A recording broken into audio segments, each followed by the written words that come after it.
right. Welcome to Only Comics. I'm Mike. That's Adrian. What's up, man? What's up, bro? I don't know. Another day in paradise. It is, dude. It's like it doesn't know what the fuck to do. No. It's, hurricane winds, but it's... it's windy, bro. But the sun's out and it's warm, so... Don't know what's going on. Blowing all over the place. No Diddy on my way in, bro, on the highway, I see you got a fresh new cap, That's Adrian. Right. That's right. The Only Comics cap there. So I got to tell you something. I gave it to you as a gift, right? And it's weird how the universe works because you had just got yourself a new hat that day, right? Yes. It's like, I just knew you were in the market. That's right. I bought it, though, number one, to test it out before I put it for sale on the store. But there was a 5% chance that I thought the hat was going to fit me. I'm looking at it and I'm just like, it's probably not. There was a 5% chance. And I was like, if it doesn't fit me, it's going to be a gift for Adrian. And so it wasn't technically a gift. No. It was a hand-me-down. It was a backup gift. Like, okay. I know this probably won't fit me, but if it does, I'm going to keep it. Okay. If not, it's going to be Adrian's gift. I'll accept it anyway. Yeah, I probably shouldn't have told you all that. It probably actually makes it feel like not a gift. But guess what? You can get yourself the gift or someone else from onlycomicsmerch.com. There you go. And you notice I got the new shirt on, Adrian. It's the AWAB shirt. I can't really turn. It says AWAB on the back. Just trust me. You can check this out on the site as well. But we appreciate everybody watching the podcast. Shout out to the interns, a legion of interns out there, Adrian, because this is Only Comics. This is where we discuss comics and only comics. Sometimes we discuss other things. Some other stuff, as we like to call it. But, Only Comics sounds better than Mostly Comics, Right? So we're going to stick with that name. But, dude, speaking of other stuff, this week on other stuff, we are going to Antarctica, kind of.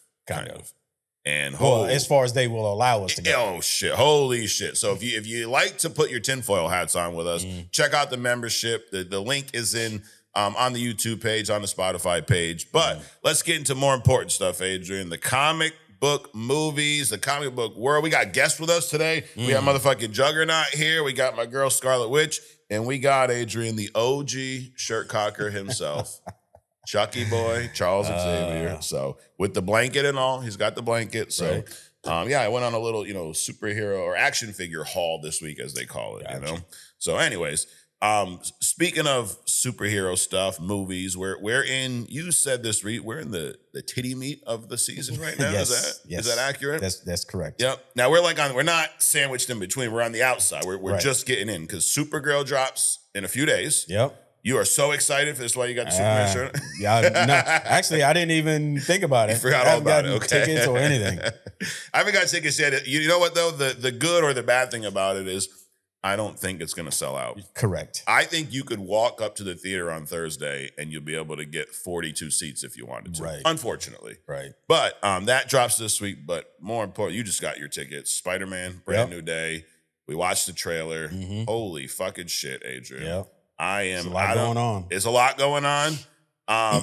And there's a lot that's already been talked about online about this. But I wanted to point out some things that really tie into what we've said about Spider-Man over the years here. We say that over the years now? Yes. Like your hat says established in 23. Wow. That was 3 fucking years ago. Right. Crazy. Yep.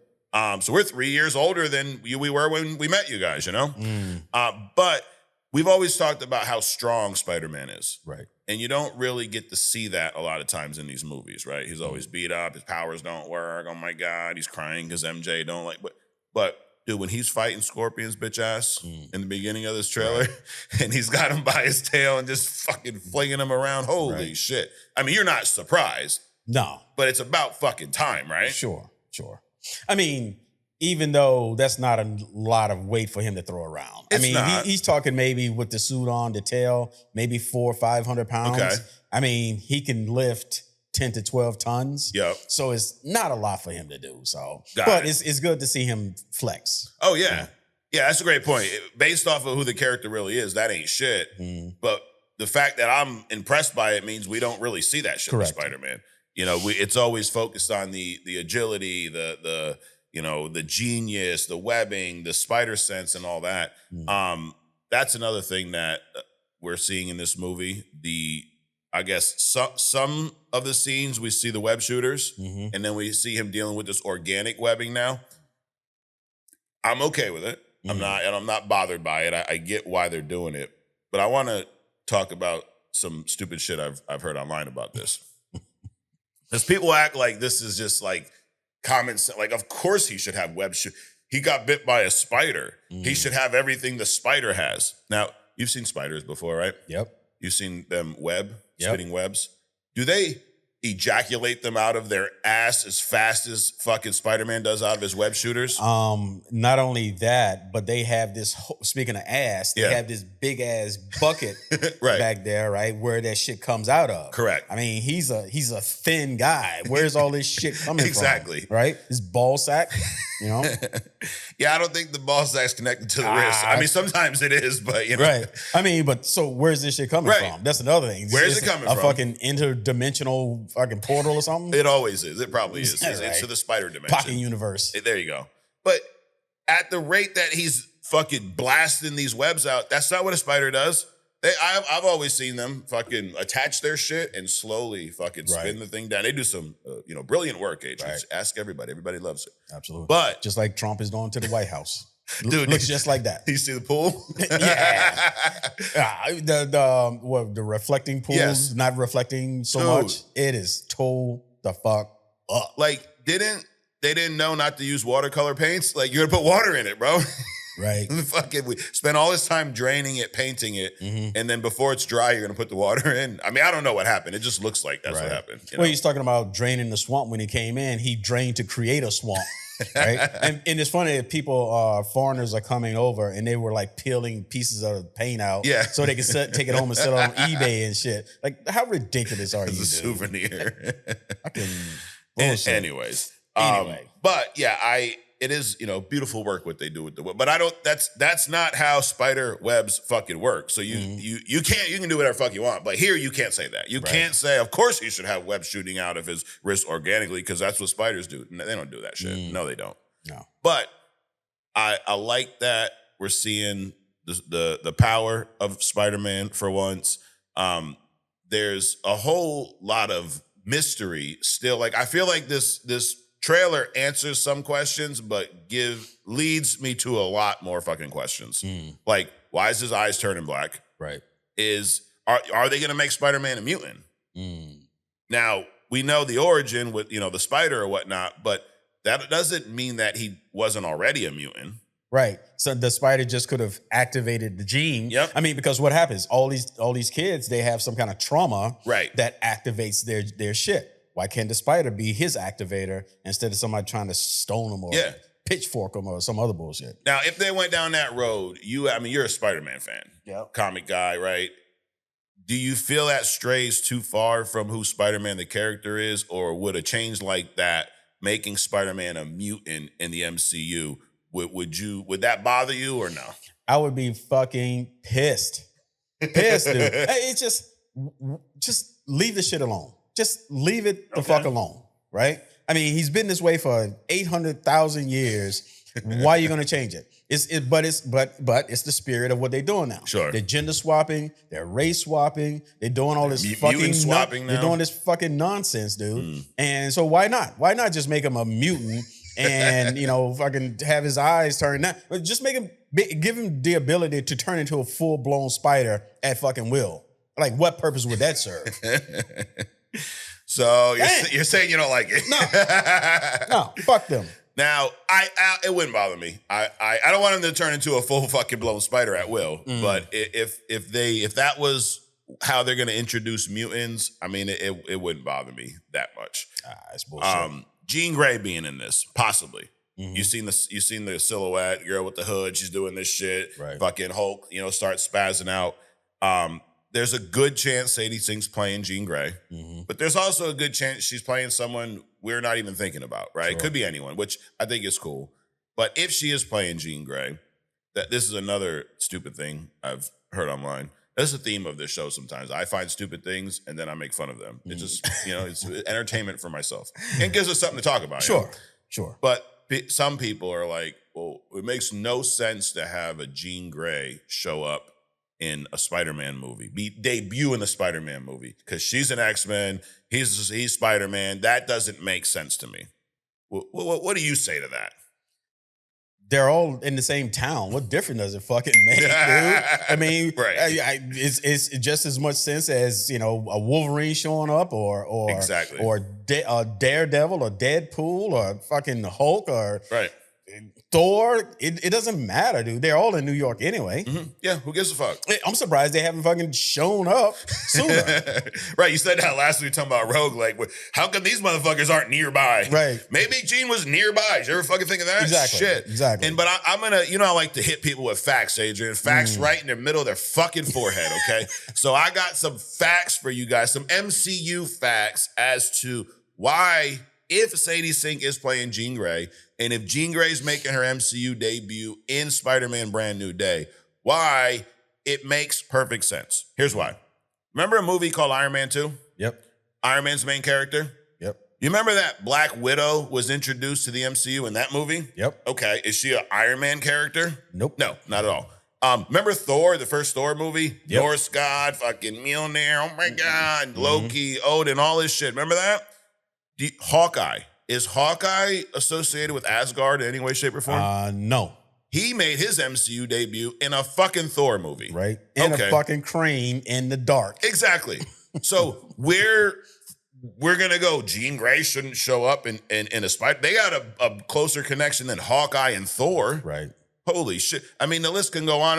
Deadpool, Colossus is in Deadpool movie.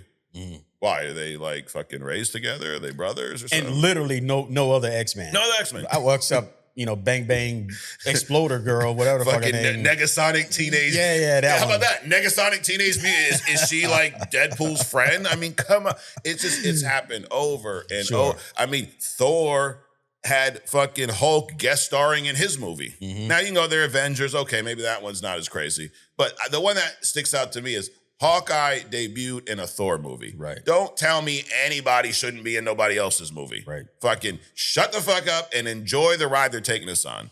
Because think about if you're not a dumbass, Adrian, and you're not just gonna want to hate on everything, how fucking awesome. Like if we were talking last week about being the fan, right?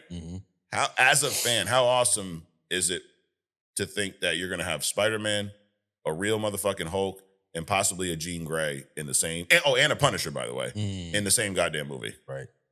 I mean, what more could you ask for? Hey, too many. It's too many. It's too many characters in the movie, dude. It's too much. It can't handle it. People, they shouldn't have that many people. Fucking five. Oh my God. We got five people. Got five comic characters in the same movie. Yep. Oh yeah.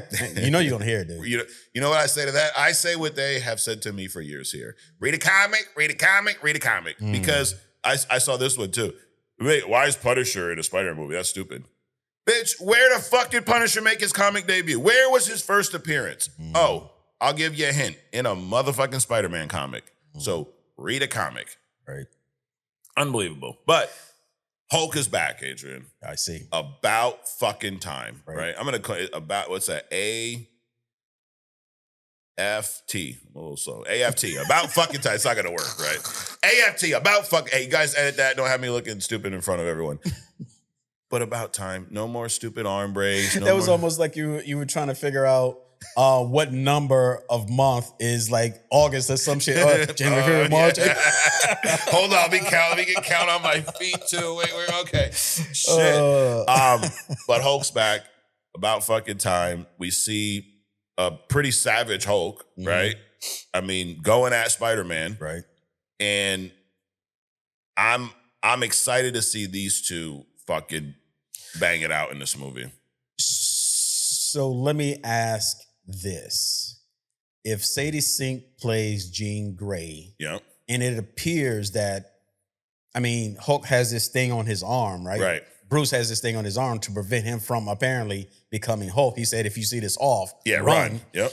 Right? So I'm assuming that this cloaked character enraged him. That's what they're telling us. Right. So why would Jean Grey do that? So I'm thinking maybe she's not going to play Jean Grey. Okay. That's a possibility. Now, if she is, what would explain her attacking? I don't know that they would jump to Phoenix already, but if she's got Dark Phoenix in her, then anything is possible. The other thing is, she could be a mind controlled Jean Grey. You know, I mean, she could have some type of some possession. I mean, there's we're talking about this on the live last night. Shadow King. Remember Shadow King from the comic? He's possessed. I just watched the episode X-Men animated series where he possesses Storm. She could be possessed by somebody. So you could explain it, but yes, to your point, it could be someone completely fucking different. Right. I mean, we did the whole Shatra deep dive, you know, a while back when she was rumored to be the character Sadie was playing. And she has she's after fucking Spider-Man. She can tap into, or she can fucking mind control anybody with the spider gene or whatever. Or the one we were talking about last week when Spider-Man had the organic webs, the Queen, how she had that ability to tap into anyone who had the spider gene. So it literally could be anybody. Could be a crazy head fake, or it could be some. I mean, you know how they are with the Greys, dude. It could be some time displaced Jean Grey. You know, just who knows? Yeah. Well, speaking of mind control, make sure you stay around for the hidden gem, because we're going to talk about somebody who cannot be mind controlled. Oh, nice.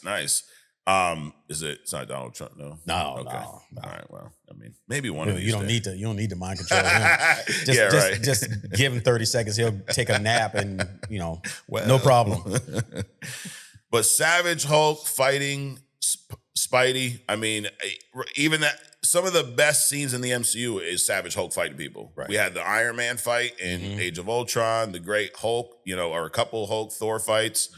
So Hulk going up against Spidey, I'm looking forward to that. Dude, one of the most badass scenes of this trailer is the tornado webbing in the prison with the hand. I mean, fighting how many fucking people? Yeah. Overall, I feel like we are going to really, really see Spider-Man's power set on display in this movie properly based on what we've seen so far. Sure. I mean, it seems like the Black Eyes is his equivalent to Wolverine's Berserker rage. Okay. Right? Yeah. So, and if he does that, then it gives them a reason, an excuse to kind of let loose, right? Yeah. And yeah, it does seem like he's I mean, in the first trailer we saw a while back, they were talking about how spiders go through several mutations, and this is kind of the next phase for him. So I could see this just being a further development of his powers going to that next level. But we don't see this a lot in these movies where you're getting new powers. Okay, you mastered your old powers. Well, these new ones, bro, these are a lot to fucking handle, right? Right. You used to drive in the Honda Civic, the four-banger, and then you get into a fucking Lamborghini. You're like, oh shit, this pedal, what the fuck are we doing here? Right. So he's also, it looks like he doesn't have his powers under complete control. Right. He's swinging, he ends up falling into the fucking wedding. Like because now that he's like crazy amped up, he's probably going to struggle with, how do I manage these powers, and I mean, what a time to fight Hulk, dude, when your fucking powers are amped up, but you can't control them. Yeah. I mean, just that scene where he does the fucking Hulk clack and sends Spider-Man out the fucking building. So yeah, I'm looking forward to this. And I mean, you said this earlier that you kind of feel like you've seen the whole movie. I feel like I got, again, a lot of shit answered, but I still don't know what the fuck's going on. No, it's to me, it's a little longer than usual. And as a matter of fact, they only repeated. This is completely different than the first one, other than just like a little clip that they added from the first one. So this is all new footage too. True. Yeah. So I mean, I was just being, dick about it. I kind of do feel like I've seen the whole movie because it's just longer than usual. Got it. To me. Yeah. But I'm still like, I'm fucking confused. I don't know what's what, and that's a good thing. Sure. And then you got the whole aspect of his former friends. So, I mean, there's a lot happening in this movie. I just hope that they can juggle it all, because it does seem like there's a lot of elements here. Right. There's too many cameos. So, anyways, that drops in about a month, dude, before we fucking know it. Crazy. Something else that drops later this year, Avengers Doomsday. You knew we were going to talk about Doomsday, Adrian. Doomsday is on the way. We've seen some leaks last week. There was some photos, or not photos, there was that pixelated trailer. Now we got some cleaner images, Adrian. We're gonna see a few of these here. So we got this motherfucker here. You can see all the Avengers. Got Mystique in the back here. I'm thinking that is Nightcrawler. He's just old now. You got everybody looks older. Steve Rogers. You got fucking Thor, Cyclops. Isn't Thor like grayed out? Like gray hair? It kind of looks like that, or maybe it's just a shitty quality. It's hard to tell. And then you got, Cap here. I don't know who this motherfucker is here. And then Shang-Chi in the house. So this lines up with the video that I saw last week, the pixelated trailer. Right. So this was the scene they showed all these guys dropping in, which is cool. Wait, who's the blonde to the left? I think that's Yelena. Oh, okay. And then you got Gambit back here, Channing Tatum. Now, I'm gonna ask you a question that I asked you last week. The release of before I do, let me show you the other two. Here we go. We got a real fucking a real Sentinel, Adrian. About time. No Dyson vacuum cleaners up in this bitch. Nope. And then we got our first look at Dr. Doom. Suit, runes here. Good old fucking classic Doom hood. The mask. He's controlling the Sentinels. I'm liking it, dude. I'm liking what I'm seeing. But notice, these watermarks here, something light and magic, do not duplicate, product of or property of Marvel Studios. Okay. I'm gonna put my tinfoil hat on here, okay? You've said this, I think you were mostly serious when you said this before, when we've talked about leaks like this. You say it's good marketing. And you allude to the fact that, possibly maybe Marvel is, maybe they're the ones, Sure. It's like, setting the pallet of bricks up before the protest, right? Correct. Leaving the cans of gasoline near the buses, as the parade starts. I mean, it's shit like that, right? Sprinkling crack on the crime site, Do you think they're sprinkling crack on us, Adrian? Yes, They are. I do. You are like dead 100%. Yeah, I don't think that these are leaks. Yes. But the leaker I believe to be the studios themselves. Like a controlled leak. Yes. I'm leaning more towards that, and I'm gonna tell you why. I'm gonna give you the fact, Adrian. I'm fucking people up with the facts today, okay? I'm the facts fucker today. Actually, that doesn't sound good. Here's the facts. Notice that the only things that have been leaked are things that have been rumored, are things that we already know. Sure. Characters we already know are in this movie. We weren't surprised by any of those people. No. Because every one of those motherfuckers was a name on that chair reveal, right? The little clip we saw of Doom ain't much different than the ones we've already seen. Now, this is the real one. The scene, we've heard this rumor about Doom controlling Sentinels for, 6 months. So I guess my point is, if it was a true leak, why would it only be a leak of things we already know? Right? Like, if it's a leak, nothing's off limits. Right. Oh, Wolverine's in the movie. Let's fucking show him.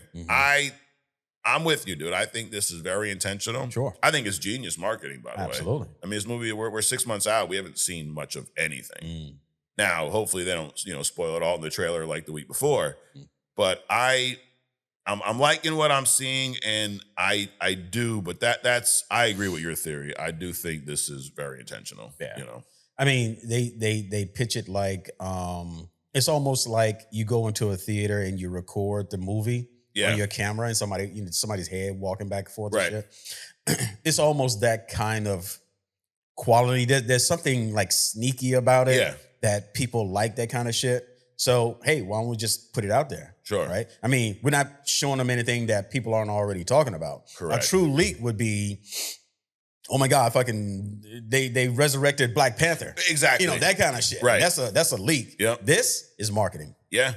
Yep. So I think if you think it's a leak, they're head faking, it's a controlled leak. It's like when you go take a piss, controlled leak. That's it. As opposed to wetting your bed. There you go. That's an uncontrolled leak. They don't want that. And just like the Marvel's property of Marvel Studios. Like, come on, dude. Right. Really? Who's the guy's leaking is putting this watermark on it? No. Like a leak is like, you're hiding in the bushes, you're taking a set photo and stuff like that. I think this kind of controlled stuff started with Deadpool Wolverine. Sure. Remember when we first saw the Wolverine suit? There was a perfect photo of Wolverine and Deadpool walking on the set in suit. Right. Like that one leaked of everything. Really? Sure. That good high quality too, because they wanted us to see the fucking suit before they kept, filming the movie in case we didn't like it. That's what it was. So guess what? Hey, we like this. I like the Doom. Sure. I like the Sentinels. I like seeing X-Men and all these motherfuckers together because maybe they were nearby, Adrian. Yeah, that's it. I mean, when you're in the multiverse, everyone's nearby, right? That's it. So someone who's not nearby, though, is Famke Jensen. So remember Famke? She played Jean Grey in the original X-Men movies. I thought she did a pretty good job. Sure. For what it was. For what it was. I think her Jean Grey is a character that they didn't perfect, but they didn't screw that up as much as they screwed up some other people. Right. I mean, what would you, like, in general, you think they did an okay job with her Jean, or did it feel? Yeah, I think so. I mean, I would rather, is there anybody else I would rather see as, no. Sophie Turner? No, definitely not. No, I think her portrayal is the better of the ones they put on screen. Oh, absolutely. And I don't think they slaughtered that character. Like Rogue, they fucked up. Right. Storm, they fucked up. You know, Cyclops, they ruined. But Jean, I think they did a okayish job.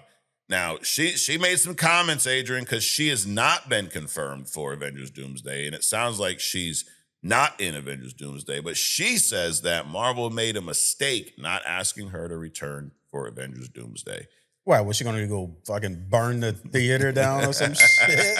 She mad or something? She is mad, but I think what she said this at a Space Con panel. But and then she's probably just saying to get the crowd riled up or whatever. But I gotta take what she said and I gotta address it because as much as I like her as Jean Grey, she's older now, dude. I don't think they made a mistake by not bringing her back. I like her portrayal. Sure. But we need to stop, as you always, what do you call them, crypt keepers? Yeah. we got to keep them out, dude. We don't need some fucking Walking Dead zombies on set playing teenagers. Right. Because if you did bring her back, now, okay, it's one movie, you can move on after. But if Sadie Sink's playing Jean Grey, and this is the introduction of the MCU mutants, not the ones from the Fox universe, the MCU mutants, we need to start with some high school kids, some 20-year-old kids, so we can get some time with them on screen. I don't need people that are 52 playing Jean Grey and the X-Men. I just don't.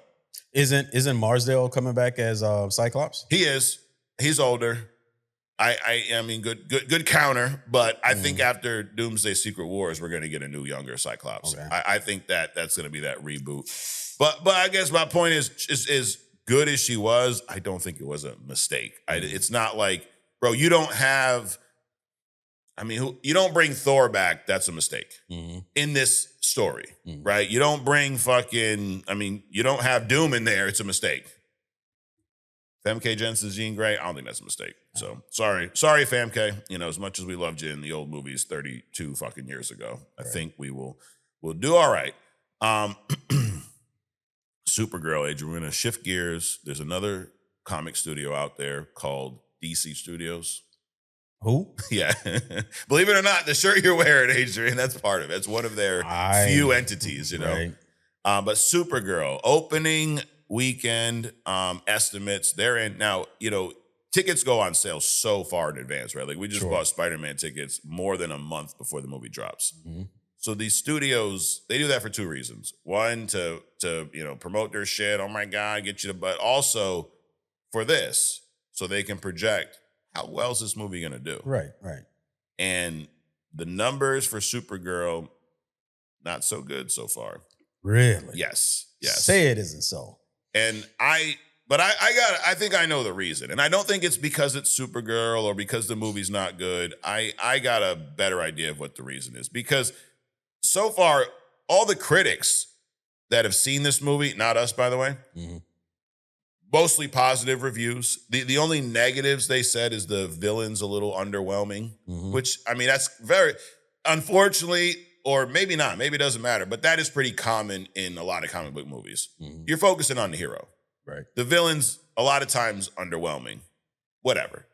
But if that's the only critique and they say it's a fun movie, they say she does a great job, but the problem is nobody fucking wants to go see this movie. They're saying that the numbers right now are somewhere in the ballpark of The Flash, like somewhere between 47 and 60 million are the projections for the first week. The only reason that The Flash got what it got was because it was a Batman movie. Right. And then after 3 people saw it and word got out, no one went to see it. Right. So it bombed so hard, fucking Ezra Miller finally got kicked out of Hollywood, and the whole, DCEU has been in the trash can ever since. But this movie, it's sounding like it's going to be a flop, right? Now, I don't give a shit. I'm going to go see it. So whether fucking 12 people go, matter of fact, if no one's in the theater with me, better, right? But from if you're sitting in the studio side, what number makes this movie a flop? And I'll tell you what, Superman did 600 million, a little over 600. And remember, that was only in the theaters for like 5 weeks because they yanked it early for the whole Peacemaker show. 600 and change. WB, DC, they were happy with that result. Supergirl, if Superman did 6, what number do you think for a Supergirl movie would not be considered a flop? Like, would they have to do 500 million, 300? I would say at least double production costs. Okay. Which means that they are just going to cover marketing. Oh yeah. So probably break 3. even. Yeah, because I mean I don't have it. I think the budget is probably 150 million somewhere in that 120 million. So I mean, it's safe to say if this thing does over 3, then that's not really a flop. Right. But if it does, it limps in at fucking 225. I think it's going to be under 3. Supergirl just isn't a popular character. Yeah. I mean, it's like, why do I want a watered down version of Superman? Right. Which is kind of how they're not pitching it like that. She has her own character, so on and so forth, but she's never really been that popular. She's always been a sidekick. Yeah. I mean, it's kind of like making a Robin movie, I think that I'm gonna push back a little, Adrian. I think that I think that's what people think and believe. Yes. But that's not who the character is. No, that's what I'm saying. Yeah. She's not that character. She's her own character. Got it. But people look at her like a sidekick as opposed to someone who can do her own. She's not Superman in a skirt, guys. Right. And I have to put the blame on DC. They ain't doing shit for Superman. They ain't doing shit for Batman. Right. Or any other thing they got going on. They disassemble probably the strongest team just because Snyder wanted to make everybody fucking great. That doesn't mean that he didn't have a good team together that could play characters. Correct. They disassembled all that bullshit, right? And now they have fucking nothing. They're not talking about anything. Nope. Not even their fucking logo, dude. Oh no, they put out the Batman 2 logo. Oh, no, it's great. It looks just like the first one. It just says Part 2 in the bottom. Oh, I'm like, okay. Why even put this shit out? But here's my thing about Supergirl. I'm putting the blame fully on DC Studios. I think that the marketing for this movie has been one of the fucking worst marketing campaigns for a superhero movie in a very long time. I think that they are maybe gun shy, stupid. I don't fucking know, but you are not giving us the vibe that Supergirl is more than a Superman sidekick. Right. And matter of fact, I'm gonna do it for them today, Adrian. Later, so stay tuned. I'm gonna tell y'all why Supergirl is not Superman in a fucking skirt. Why she's not his Robin.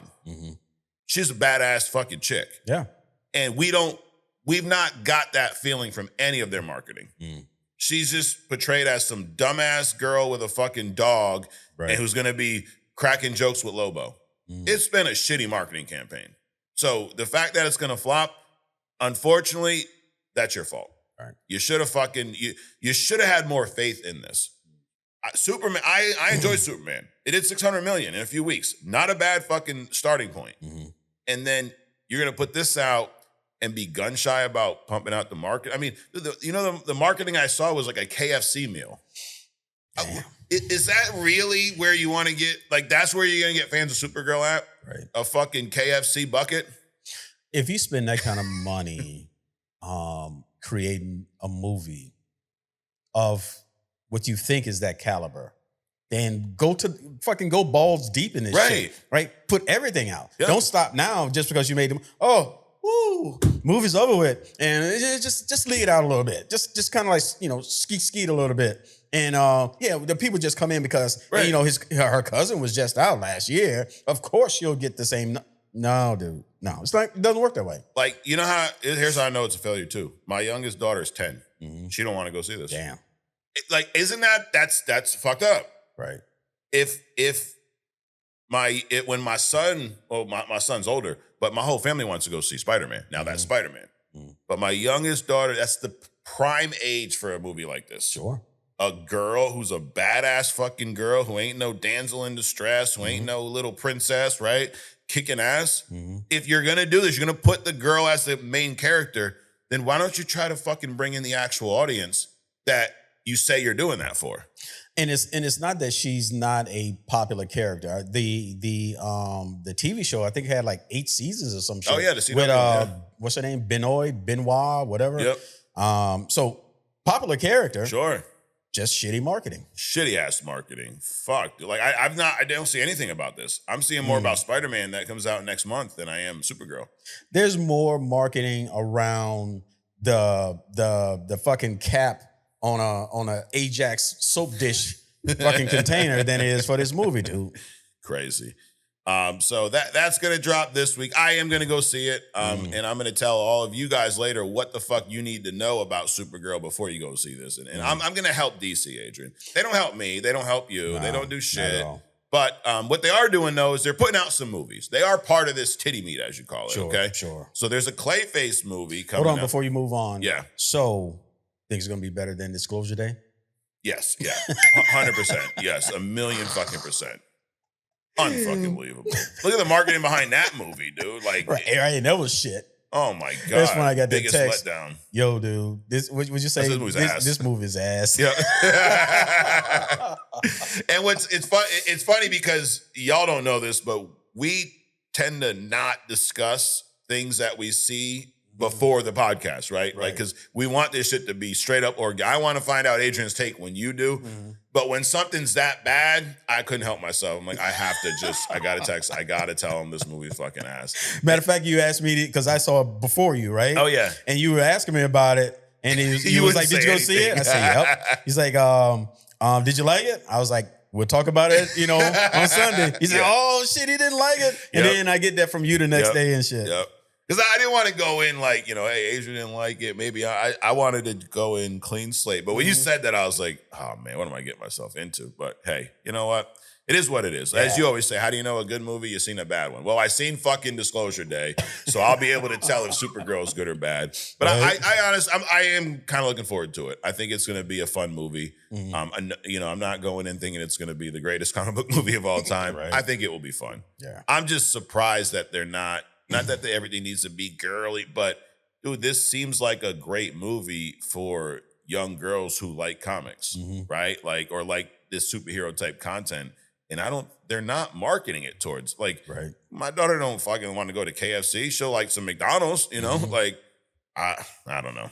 But Clayface is another DC property. This is a movie I am excited about. And the more I hear about it, the more I get excited, Adrian. It's all good. I'm not wearing a blanket or anything. But this movie has some test screenings and some reactions have been shared online. Here's what they compared it to. It is the DCU's first horror movie. It drew comparisons to Joker, Vanilla Sky, The Substance, and The Incredible Hulk. Now, the Joker, but you ever seen Vanilla Sky with Tom Cruise? The movie with the face? No. Oh, dude, that's a crazy ass movie. Really? Penelope Cruz is in it too. Yes, that is. You would like it. It's some weird. It's just weird. I can't say nothing else about it. You should just fucking put it on your list. I mean, it's a horror movie? Kind of. It's a psychological thriller in a way. It's it's a fucking wacky ass movie. Really? But good. Yeah, let's check it out. You seen The Substance? Yep. Obviously. I think the movie was great up until the end. It got too fucking like with the two bodies and the blood. I was like, okay. Right. Buddy. It was just, and then the fucking vacuum, the janitor just cleans up with a vacuum cleaner or some bullshit. Yep. I don't know, but I mean, I think she's been, it's crazy. These actors and actresses, as they get older, they just want to expose themselves and shit. Yeah. I mean, she had a beautiful body, back in the day. I don't want to see that shit now, but I mean, she got it. She had to. She got it. Got it, flaunt it, as they say. Even if you don't have it, you flaunt it, apparently. But the rest of these movies, I mean, The Substance and The Incredible Hulk. I don't hate The Incredible Hulk. I thought, I'd take that Hulk over fucking Bruce Banner, Mark Ruffalo's big ass fucking head any day of the week.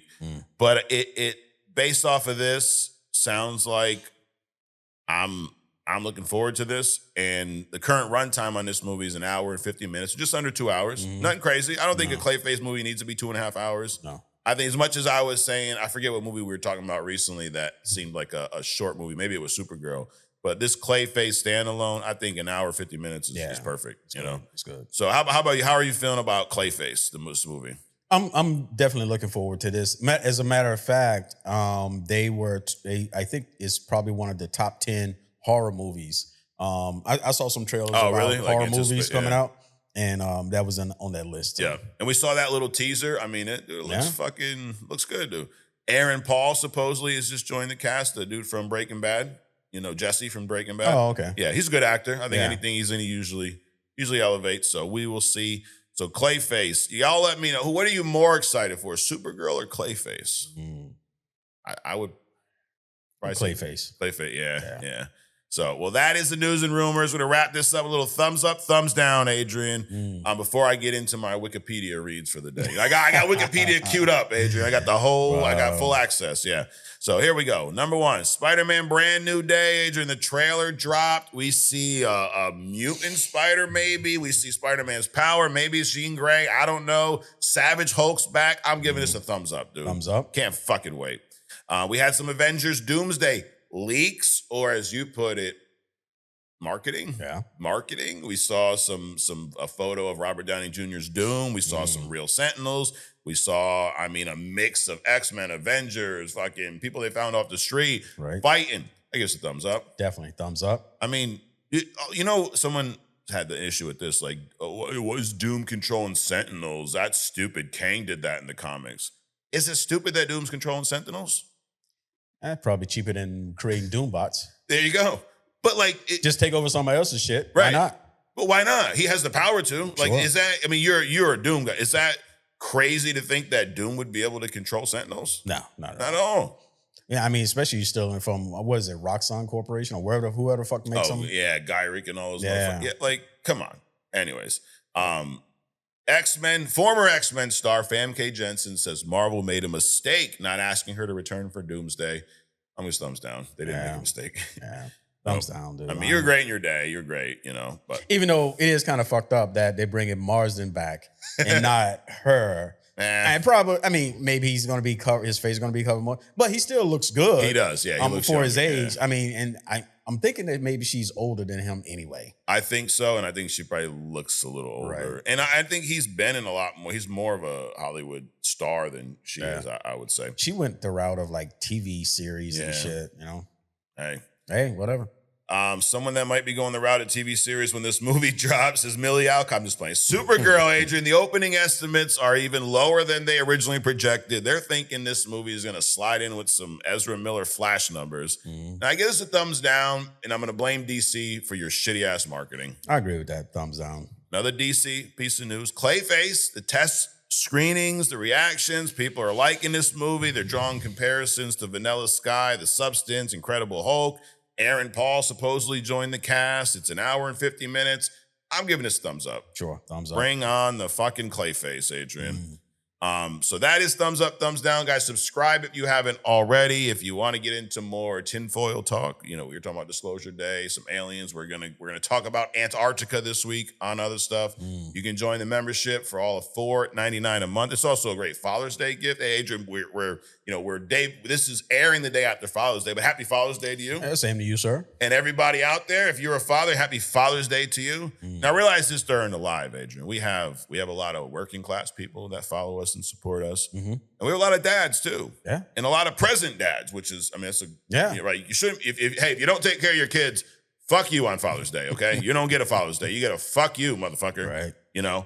But someone said in the chat, they're like, no, only the good dads follow only comics. I think that's probably accurate.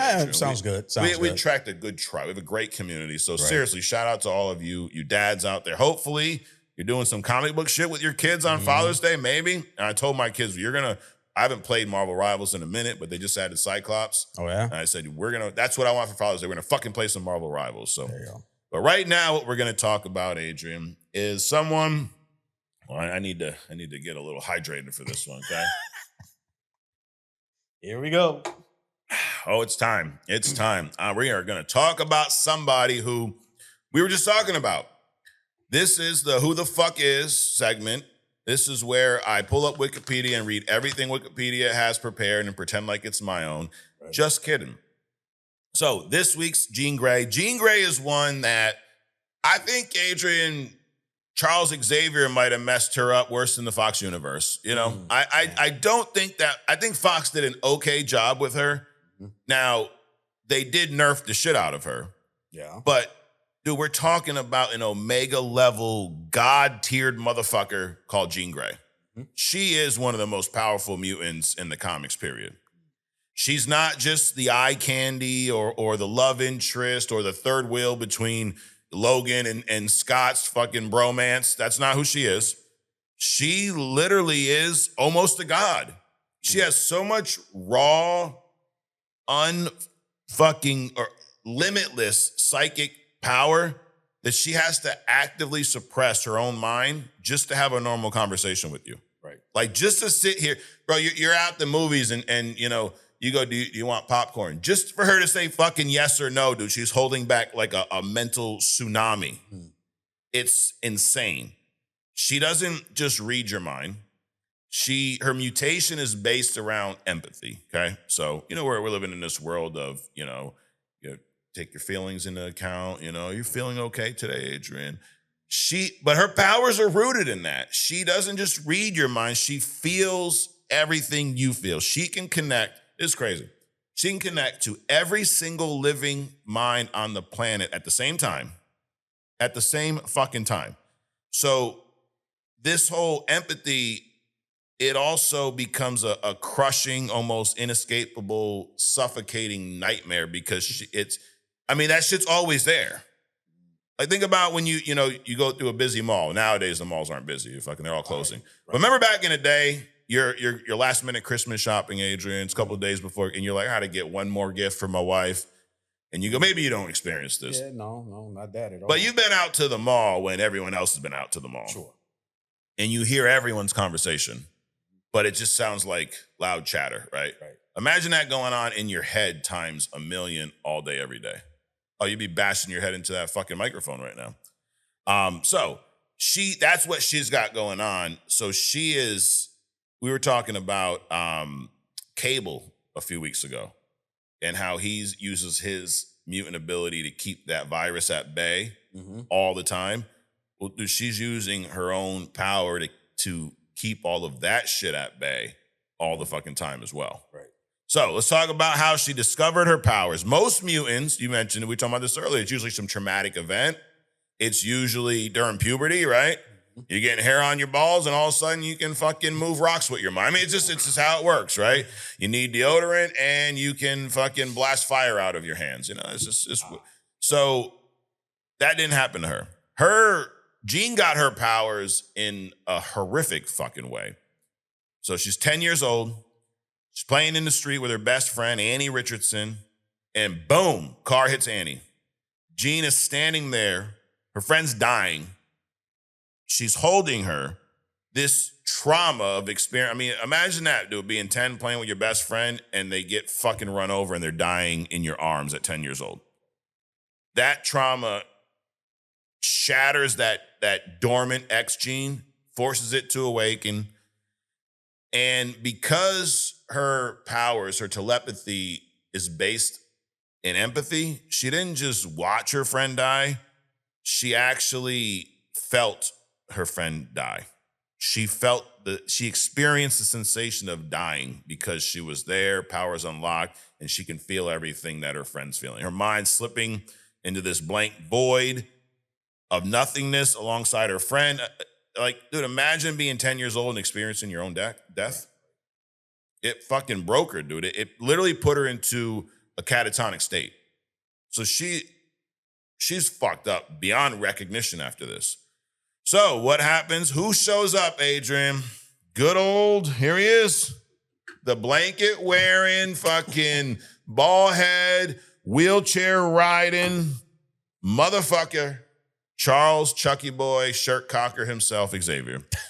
Jean was actually the first mutant that Charles tracked down. I got to address something. Some people love my Xavier jokes. Some people are like, why are you always fucking with Xavier? You know why? because Xavier in the comics is kind of a douchebag. Right. I mean, you read a lot of X-Men shit. Yep. Is Xavier not an asshole like 80% of the time? Yep, he is. Like, I thought Maria Hill was a bitch. Holy shit, this motherfucker. He is not what Patrick Stewart portrayed on screen as the fucking great guy all the time. Right. No, he's kind of an asshole. And probably by the way, his relationship with fucking Magneto. Oh yeah, they like twisted, right. that whole mental game they be playing and shit. For real, dude, playing mental tummy sticks. The fuck you doing? What was that with Anthony Mackie that movie he did? Where they playing Black video? Mirror. Yeah. Yes, something Some of that Vipers. shit. It's not something Vipers. I forget. Yeah. He's in the I don't know what y'all are into. You and fucking Eric over there. But anyways, Jean was the first mutant that he ever tracked down. Her parents bring this girl to the mansion, and Xavier looks at her brain one time and realizes that this power is. He realizes her potential, but then also understands that this is way too powerful for a child's mind to handle. He made that decision. So what does he do? He offers the parents, if both of you reach under this blanket at the same time, then I'll bring your daughter. He didn't do that. What he did offer was, I'm going to perform telepathic surgery. Lobotomy, basically. Yes, but with my mind. And he put in these psychic barricades inside of her head, these mental blocks. Completely breaks up her telepathy and leaves her only with telekinesis. We're gonna get into her power set in a minute, but she is a telepath and she is telekinesis. Right. He put these blocks and literally suppresses the telepathy power. And I mean, that's what caused her to get into this state in the first place, because she couldn't control it and she could feel everything her friend was feeling. And that was too much for a 10-year-old to experience a death, their own death, really. So he put that part away. Wait a minute. So if he could do that, couldn't he have made her parents reach underneath the blanket and then wipe their minds? Yes. I'm not saying he didn't, Adrian. Maybe he did and he wiped all of our minds too, Either way, the blanket's getting some action. Right. So she he puts those barricades in there, and now she can manage her life without hearing the entire world scream, essentially. Do you think, was that a good move? Was that too much? Like, it's kind of like playing God in a way. How do you feel about this? It's right up Chuck's alley. Poor Aurora. I mean, he does all this shit and he won't cure her of her fucking claustrophobia. She's just claustrophobic. What is she worried about? This is real shit. See how black people get treated like everywhere. I know. I've seen it. I think he should have isolated her and trained her how to deal with it. It's almost like at that age, though, because he does eventually. Yeah. Even at that age. Okay. Because if you think about kids, a bond between a child and the parents happen even more during trauma, right? Like if you go camping or some shit, right? And you just sit there and get eaten up by mosquitoes and you have some hamburgers, kids gonna be like, what the fuck, dude? I don't want to do this shit ever again. It's uncomfortable, right? But you get attacked by a bear and everybody survives and shit, right? Or a fucking flood comes through. We're the bear killers. Right. Or a flood comes through and you fucking wake up and you're on a log in the middle of a lake or something. That's kind of traumatic. People remember that. Hey, that's the best camping trip we ever went on and shit, right?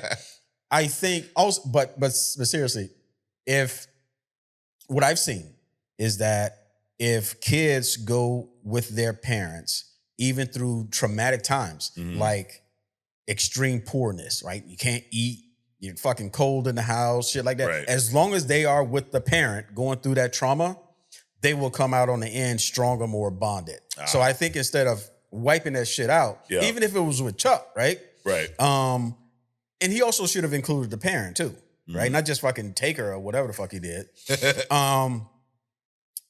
Take him, isolate him, and train her how to deal with this fucking thing. Even if he maybe put the blocks on completely and then slowly take them off through some training. That's what he did. Right? So so she ended up joining the X-Men under the name Marvel Girl. And originally she could only lift things with her mind. Yeah, sounds like a receptionist, Marvel Girl. You know how they did back in the day, dude. But when she became a teenager, so literally a few years later, 3-4 years later, Xavier started to slowly remove those those bricks out of that mental wall. Got it. So she got more powerful as she got older, and he helped her control, the power. So kind of what you say, just he gave her some time. To give her a few years. Fucking too young for this. Now, dude, she is pure Omega level mutant. And if you don't know what Omega means, there's no limit to their power. So you can't, it's not no 50 tons, it's fucking unlimited tons. Many fucking tons as she wants, tons of fun. And big, beautiful tons. There you go. But here's the thing about her, though. She is an Omega level mutant in two separate categories. Right. First, telepathy. She actually she flat out surpasses Xavier's mind. She's got more, her level of telepathy is more powerful than Charles Xavier. She can read, rewrite, or completely dismantle your brain functions with a literal thought. You don't want to fuck with her. Second, Omega level telekinesis. Bro, she's not just like knocking your cup over or fucking blowing that paper off the table. She can manipulate matter on a subatomic level. She can lift thousands of tons, create impenetrable force fields, and literally rip her enemies apart molecule by molecule if she wanted to. We saw this in some of these X-Men movies. Remember X-Men 3 when she the shitty-ass Phoenix story? Right. But when she literally turns Xavier into a bunch of fucking particles? I mean, that is true to her power set. That's her telekinesis. Can get to that level and just shred every fucking molecule. She's got this passive psychic siphoning where she's unconsciously drains the mental energy of everyone around her to juice up her own power reserve. So she's literally like a walking cheat code. There aren't many people in the comics that an unblocked Jean Grey is going to lose to. Right. She's a savage, dude. On top, and this is before Phoenix. A lot of people think Jean Grey and Phoenix are hand in hand. No, those are two separate entities. Right. When they're put together, dude, it's like peanut butter and jelly, Adrian. That's it. I mean, what attracted the Phoenix Force to Jean was her powers and ability. Right. I mean, it wasn't just, random or happenstance. Correct. Right? She was attracted to that shit. Yeah. I mean, she was calling out for help and the Phoenix fucking picked up. And you're like, well, maybe it's because she was calling out for help. You think she's the only person who's ever called out for help? Right. Phoenix is like, fuck all those people. Oh, Jean's calling? Go get that bitch. Right. I mean, billions of people every day call out for help. Yes. They don't get it. Right. Nope. They pray to fictional characters. Here, we talk to the real founding fathers. And Lil Enki, shout out to the Anunnaki, Adrian. All right. The space shuttle sacrifice, Adrian. We talk about Phoenix. You can't talk about Phoenix without talking about the space shuttle. So her connection to Phoenix started here. The X-Men, they're on this space shuttle. And there's so many different there's the comic version, there's the animated series version, there's the shitty 2 versions in the movies. But there's a shuttle. Yeah, there's a shuttle. Yeah, and most of them, there's a shuttle. So this cockpit has 0 radiation shielding, and they're in this space shuttle falling out of orbit. They're flying through this massive solar flare, and the flare is going to instantly incinerate anybody who's piloting this ship. So Jean uses her telepathic abilities. She sucks all of the pilot's knowledge, no diddy, out of the scientist's brain. She locks Cyclops and the rest of the team in the heavy shielded back of the shuttle. So the back of the shuttle had some radiation protection, but for some reason, they didn't put any protection in the front of the shuttle. So she locks those motherfuckers back there. And as she's piloting this thing, the solar radiation starts burning her skin, literally cooking Jean alive. She cries for help psychically across the entire fucking universe. What happens? Who answers the call? It ain't Batman. It ain't the fucking Ghostbusters. None of those motherfuckers. Who answers the call is the Phoenix Force. Phoenix is an immortal cosmic god that represents all life and passion in the universe. What does that mean? I do what you will with it. It means that, just that. It's a god. It's immortal. It's a god. It's one of the most powerful fucking entities in the comics. And the Phoenix becomes, that's what you were just talking about. Not only did it respect Jean's power, it becomes obsessed with Jean. with Jean's capacity for love, sacrifice. Because think about this act, what she's doing here. Dude, they're going through these solar flares. She knows that anyone in this cockpit's going to be incinerated. She locks the X-Men in the back. She sticks herself in the cockpit, literally sacrificing herself for the team. Right. And as she's starting to be deteriorated by this solar energy, her psychic cries are answered by the Phoenix Force. So the Phoenix recognizes all that. It's her power. We talked about how her telepathy is tied to empathy. So Phoenix realizes that and realizes this sacrifice that she was about to make for her people. Now the Phoenix wants to save her. But it also wants to, Adrian, kind of like Emma Frost and Iceman, it wants to experience being Jean as well. Sure. Phoenix is like, this is a badass bitch. I want to save her and I want to be her, you know? So they strike a deal, Adrian. The Phoenix creates an identical clone of Jean's body, sucks out a portion of her consciousness so it can actually act like her, and places the real dying Jean that was burnt to a crisp in a healing stasis cocoon at the bottom of the Jamaica Bay. So a lot of people don't know that, like, the Phoenix Force cloned Jean. Jean's been cloned fucking more times than that sheep back in the day. Holy shit. So the real Jean is in this cocoon, the bottom of the ocean, and the Phoenix created the Phoenix. And she saved the X-Men, dude, and saved Jean Grey. So, all right, so let's talk about the betrayal that happens later on. Now, first of all, because Jean now has this power, dude, she's getting some attention from a club that we've talked about here before, the Hellfire Club. Mastermind in the Hellfire Club, they start fucking with her head. They unlock these dark, repressed desires and turn her into the Black Queen, which eventually triggers Dark Phoenix. So as much as Phoenix is this crazy, powerful entity, there's a dark side to this Phoenix, just like there is everyone else. You know, we've got our dark sides, Adrian. So she goes on this cosmic bender. She eats a star and commits genocide. So, I mean, think about this shit, dude. She needs to power up. And she literally taps into this star and causes it to go supernova and wipes out 5 billion aliens. A whole damn universe. That's some shit. Right. And then from there, she commits suicide on the moon to save the universe because she realizes I'm way too fucking powerful. Well, Scott is devastated. He quits the team. Everyone's in mourning. He ends up meeting Madeline Pryor. We talked about that. You know, this civilian pilot who looks exactly like Jean. I got it. Scott, seriously? You didn't think anything was up when she looked exactly like your wife that just died? You just thought that was a coincidence? That this pilot happened to be an identical fucking clone of your wife that just died? He was in mourning. He didn't give a fuck. Okay. So the Avengers happened to be sniffing around Jamaica Bay because they were, Adrian, nearby, right? They find this glowing pod at the bottom of the ocean. They bring it to Reed Richards and the Fantastic Four. Why did he bring it there? Because they also were nearby. Right. And they pop it open, and guess who steps out? The real Jean Grey. Reincarnated, baby. She's back. So the Phoenix clone that then killed herself on the moon, again, was not actually Jean. It was a clone that was Phoenix. And then the real fucking Jean Grey has returned.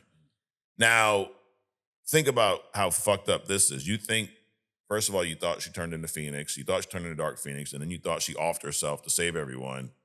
Then here she comes again. Shows up. Well, you forgot the whole destroying the universe thing. That too, yeah. You guys slipped that part in. Oh, yeah, you forgot that. I'm sorry. You witnessed her kill 5 million people. And then now she just pops up out of, hey, guys, I'm here. I'm back. Right. But Jean has no memory of the Dark Phoenix stuff. Her last memory was her screaming for help in the burning space shuttle. Well, how can she have a memory of something because she didn't? It wasn't her. It wasn't her. Right.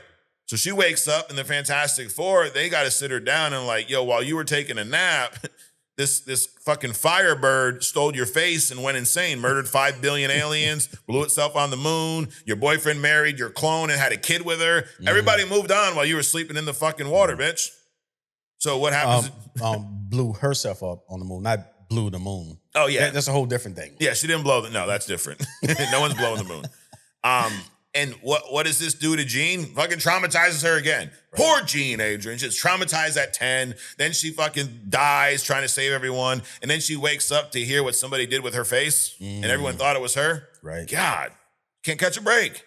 And then the man that you're supposed to be in love with often to diddle somebody else and shit. Not only that, we got a kid with a whole kid. Right. Holy shit. So she's traumatized, Adrian. She's dealing with some guilt of the genocide, even though she didn't commit it, but she feels associated because it was done with her face and her name, right?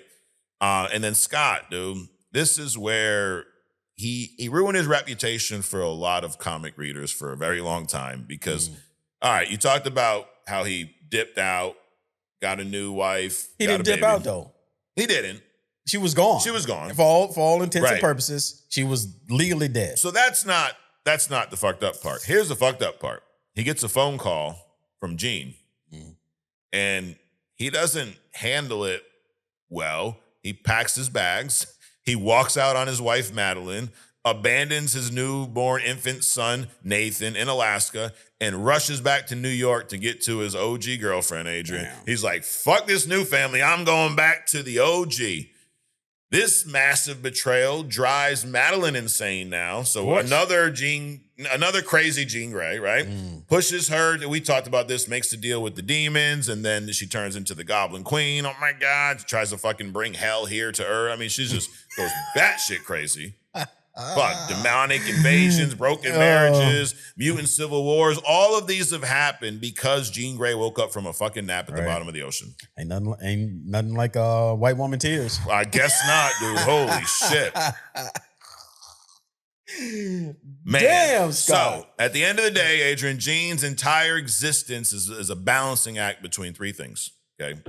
You got Scott Summers. He's that anchor. He's that tactical, that stability. He keeps her brain from exploding, keeps her fucking grounded. Then you have Wolverine, though. Get the wild card, dude. He's that primal, unrestrained passion, Adrian. That good girl side of Jean just wants the bad boy. She wants little Wolvie. And then you got motherfucking Phoenix itself, this ultimate, I guess, toxic fucking partner that keeps resurrecting her. Because, I mean, she's died a ton of times in the comics, and fucking Phoenix is always right there, right? And because of this, Phoenix views Jean as its one true perfect host. Phoenix has been, all up in, merged with part of plenty of other characters over the years. She's had plenty of symbiotic relationships. There you go. That's a good way to put it. But none are like Jean. That Jean is the perfect host. So forget about what you saw in the movies. Jean Grey is a god-tier savage. She once casually defeated Emma Frost just by invading her mind and forcing her to experience some painful, repressed memories. She went in her mind and just showed her shit that she already remembered and fucking traumatized her effortlessly.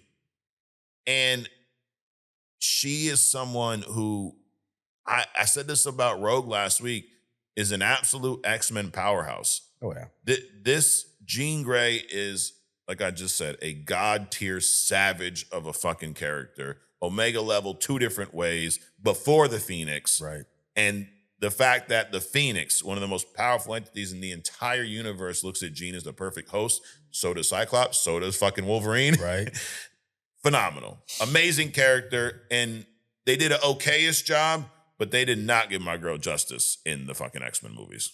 So you think Sebastian Shaw got up in there when she was the Black Queen?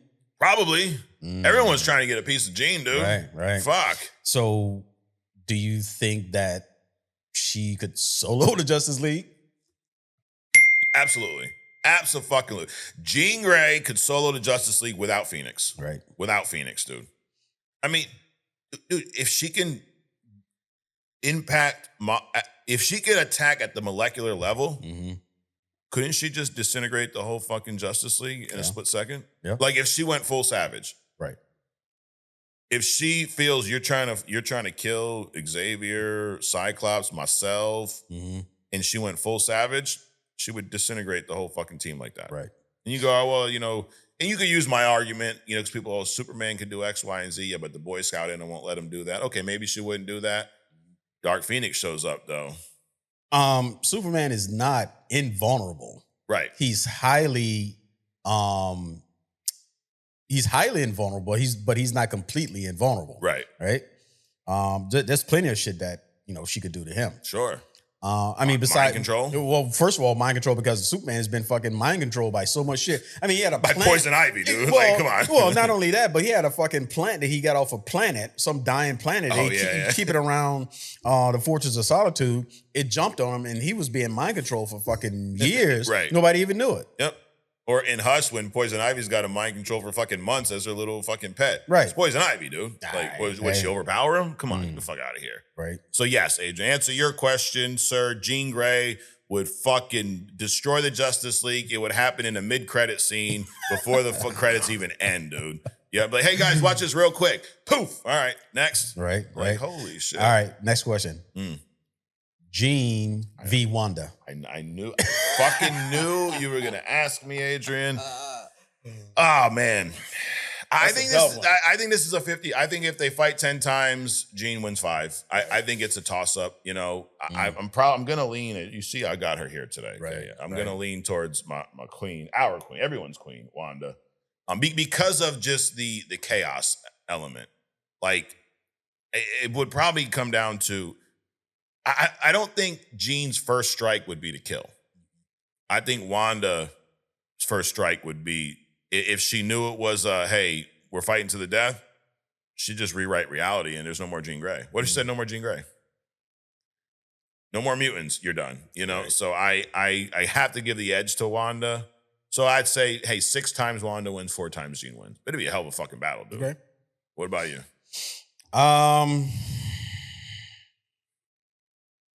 Respect our queen, Rach. I don't know. I'm leaning toward Wanda though. Yeah, yeah. It's tough. That whole chaos. I mean, there's literally nothing she can't do. Right. Right. Yeah. The only way not the only way, but you're gonna have to blindside her. Mm-hmm. You're gonna have to catch her when she ain't looking, type shit with a blow that's hard enough to fucking knock her like out. Because she doesn't have super strength or anything like that. She's nor does Jean. Yeah, nor does Jean. But Jean would have to be ready to kill. Mm-hmm. I just go back to that whole molecular level thing, like where she can separate your fucking molecules. Right. But if Wanda changes the reality before that happens, Jean's hit. Right. Or just speak her out of existence. What if she just brings her mentally back to that 10-year-old girl? I mean, shit like that.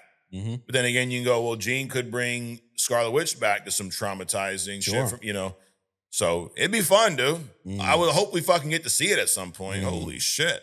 So anyways, well, guys, that is who the fuck Jean Grey is. She's a savage ass motherfucker. And you notice the trend here?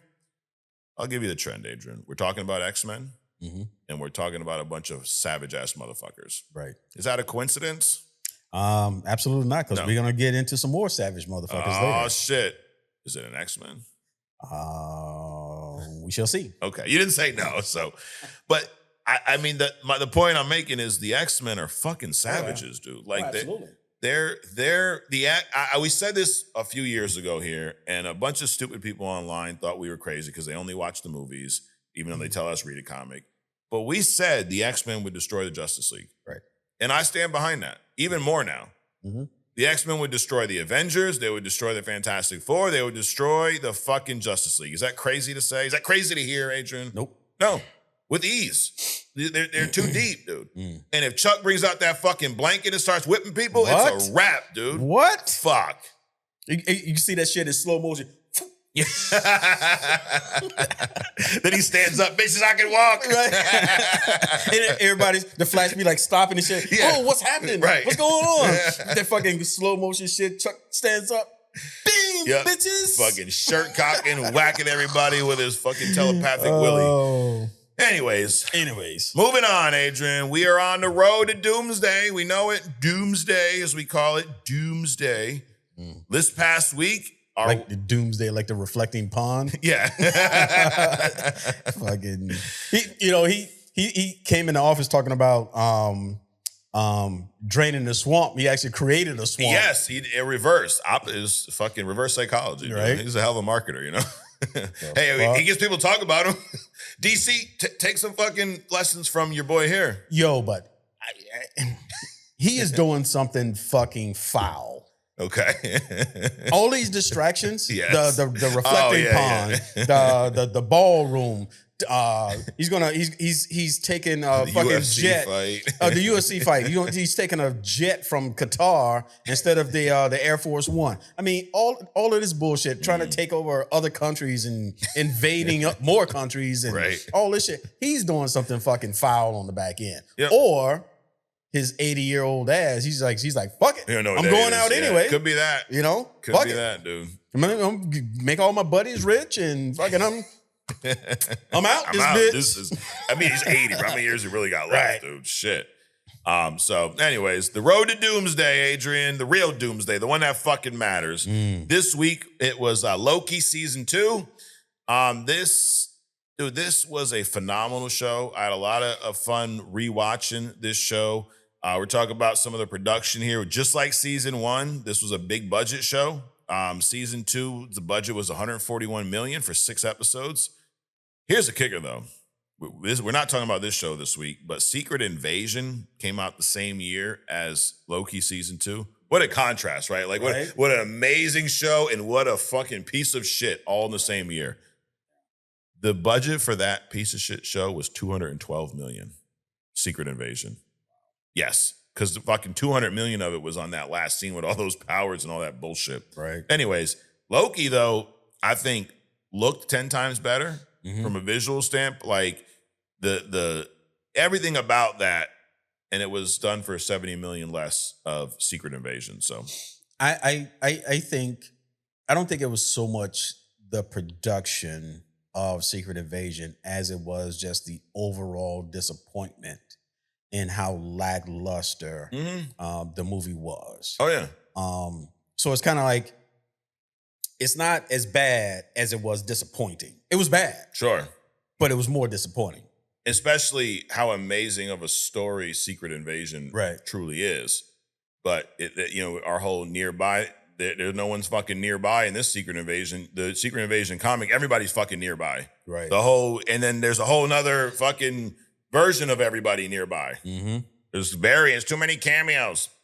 Anyways, season 2, this was where, really, we're going to talk about the end. We're going to talk about the loom, the whole time slipping.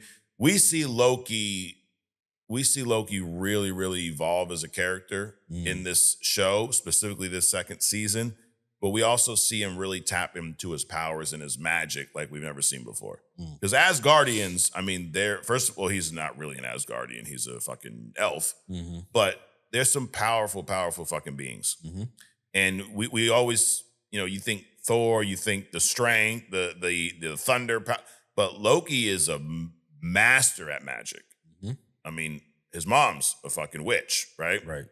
So this whole time loom we realize was a ruse by He Who Remains. It was a failsafe. He Who Remains' plan was to protect the sacred timeline, and that's it.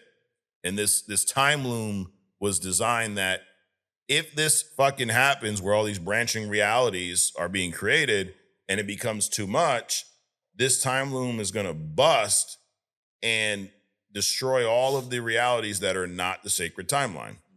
And old school Loki probably would have been like, well, who gives a fuck? I'll just jump to the sacred timeline. Fuck all those other people. But this is the new Loki, Adrian. He cares about people. He's got empathy. He gives a shit. He's got friends now for the first time in his life. He's got friends. He wants to save them.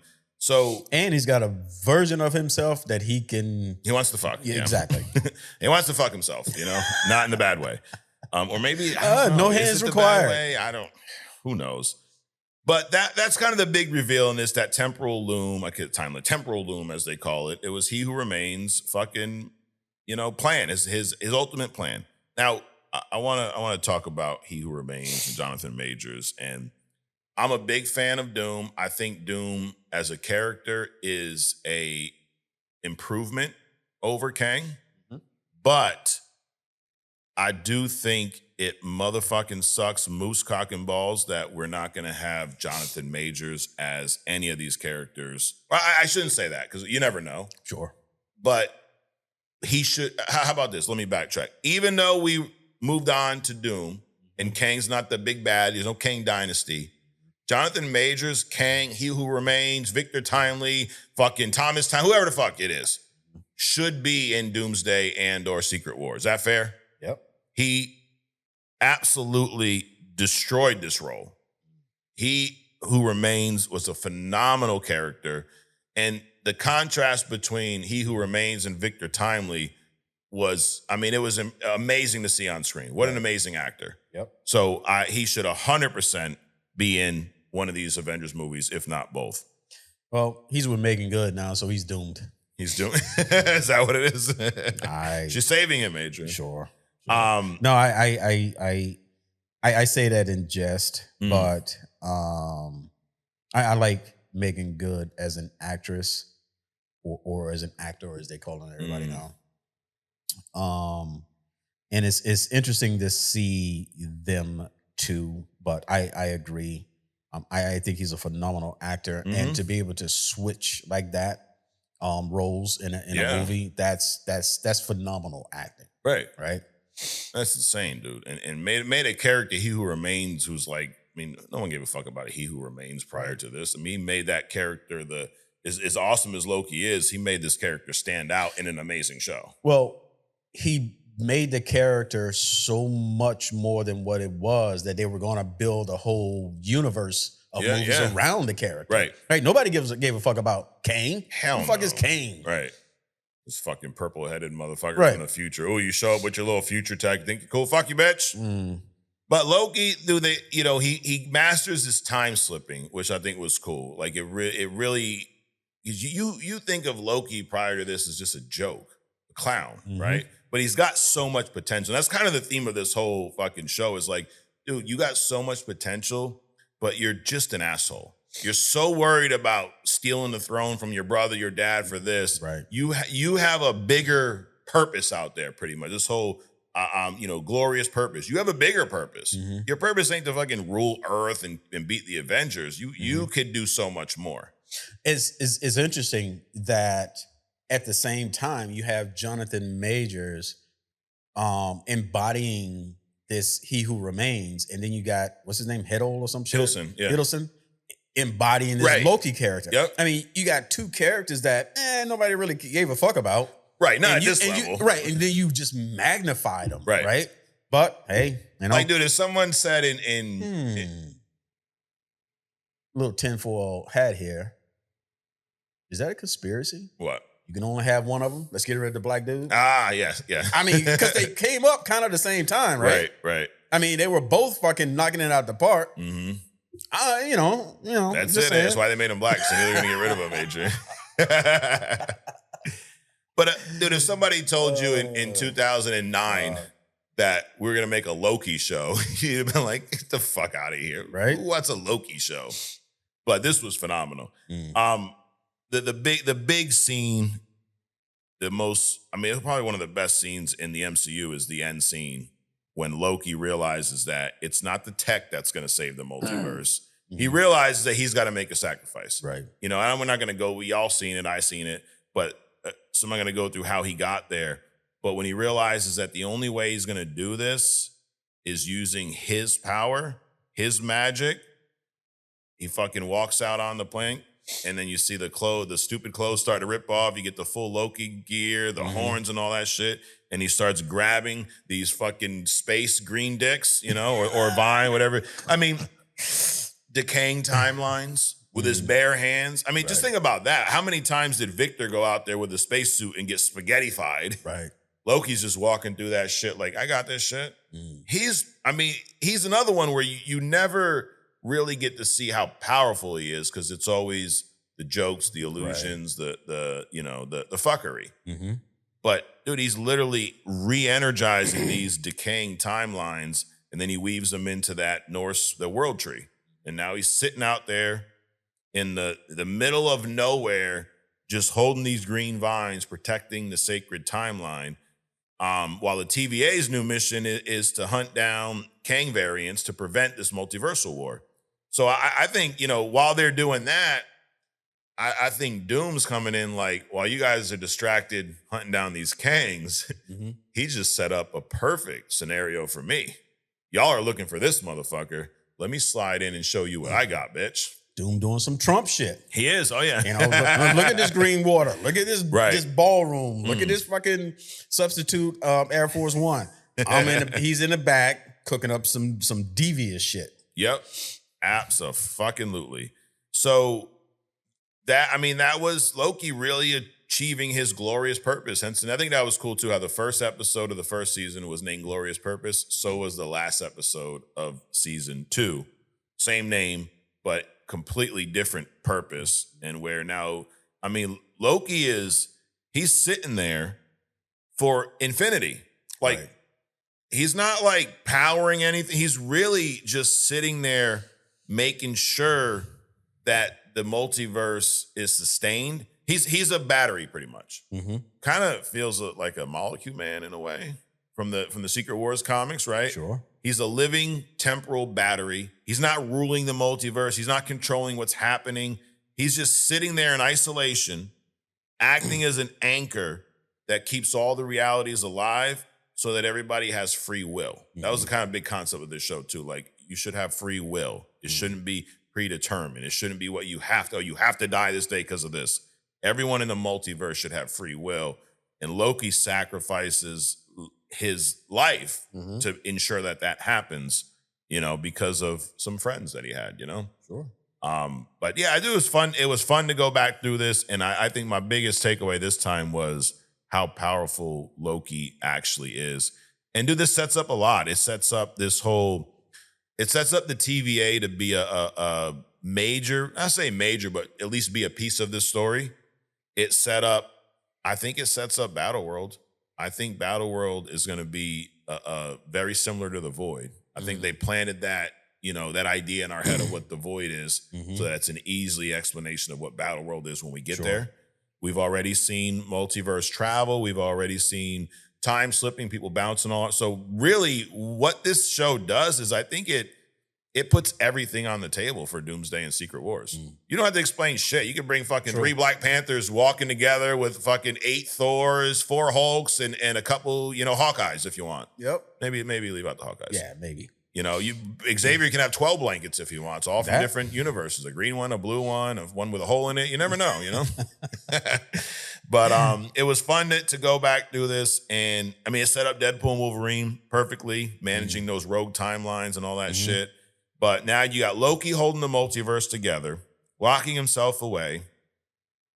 I think he leaves the reality completely exposed, Adrian, to a threat they're not looking for, and that's Victor Von Doom. Here's a question. You read Secret Wars. You know about the Molecule Man. He was the battery behind God Emperor Doom, right? Loki's a temporal battery here. Is Loki going to play the Molecule Man role? Is Doom going to be after Loki for his power? Possibly. You don't have to explain Loki. You wouldn't have to explain his power. Right. In order to have the Molecule Man involved, you would have to have this whole thing to explain him, where he came from, what level of power he has, so on and so forth. Because if you already have somebody that's holding the multiverse together, and you've explained over a couple of series, a couple of seasons, right? It's easier to just have him as the target or the battery, as opposed to, okay, how strong is Molecule Man? Right. What does that relate to? Right. You'll spend half the fucking movie on Molecule Man. Who the fuck is this motherfucker? Yeah. Then I'll have to do a segment on him because they're not going to explain it. Right. So I'll have to pull up a Wikipedia page and read it again. Well, what they have to do is put a split in the movie and say, hey, go to Only Comics so Mike can explain who the fuck is Molecule Man. Thank you. Then come back. Right. Absolutely. And then maybe they'll give you credit for all the hidden gems they stole. I don't know. It's bound to happen at some point, Adrian. Now, I got the Juggernaut here. Watch, they'll be announcing a Juggernaut movie next week. Fuck you. Take my fucking ideas. That'd be a good one for who the fuck is. Well, it'd be cheaper for them to just change Chuck's blanket color. I'm thinking. Every multiverse, you got a different blanket color, There you Adrian. go. Yep. So I do think this sets up Doomsday perfectly. I'm not one, oh, they scrapped Kang Dynasty. It's why it's all fucked up. No, this is a story that Doom can easily slide into. Sure. And I mean, think about Loki has the power to create battle worlds. Mm-hmm. He's got access to he's holding the multiverse together. So that means he's powerful enough to do that. If someone like a Doom, who we've talked about Doom before, which we're going to do a fucking refresher on Doom in December, but we know Doom can absorb powers into his suit, right? I mean, he's almost limitless on what he could do from a magic standpoint, energy standpoint. So Doom, if he's tapped, I mean, he has limits, but it's those limits very are high. very high.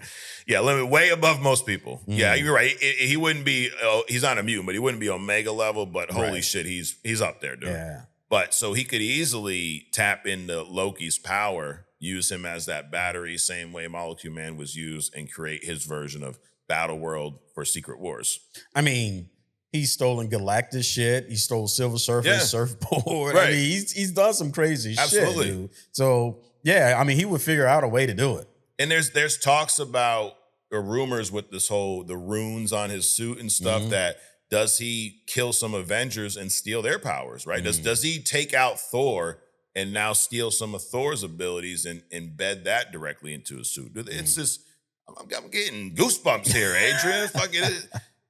I go back to the shit I was saying last week. If you're one of those haters talking shit about these movies, you're not a fan. Shut the fuck up and leave this to the real fans. Don't come to the theater on the first day. Come 3 days later. Let the real motherfuckers show up. You forgot to fuck. Fuck? You forgot to fuck. You said shut the fuck up. Oh, I know. Shut the fucking fuck up. There you go, Adrian. That's my catchphrase, by the way. Put that on a t-shirt. And you can get this t-shirt, by the way. You don't have to shut the fuck up. You can buy a fucking t-shirt here at onlycomicsmerch.com. It don't have the same effect, you know. Shut ST the fucking fuck up. STFFU.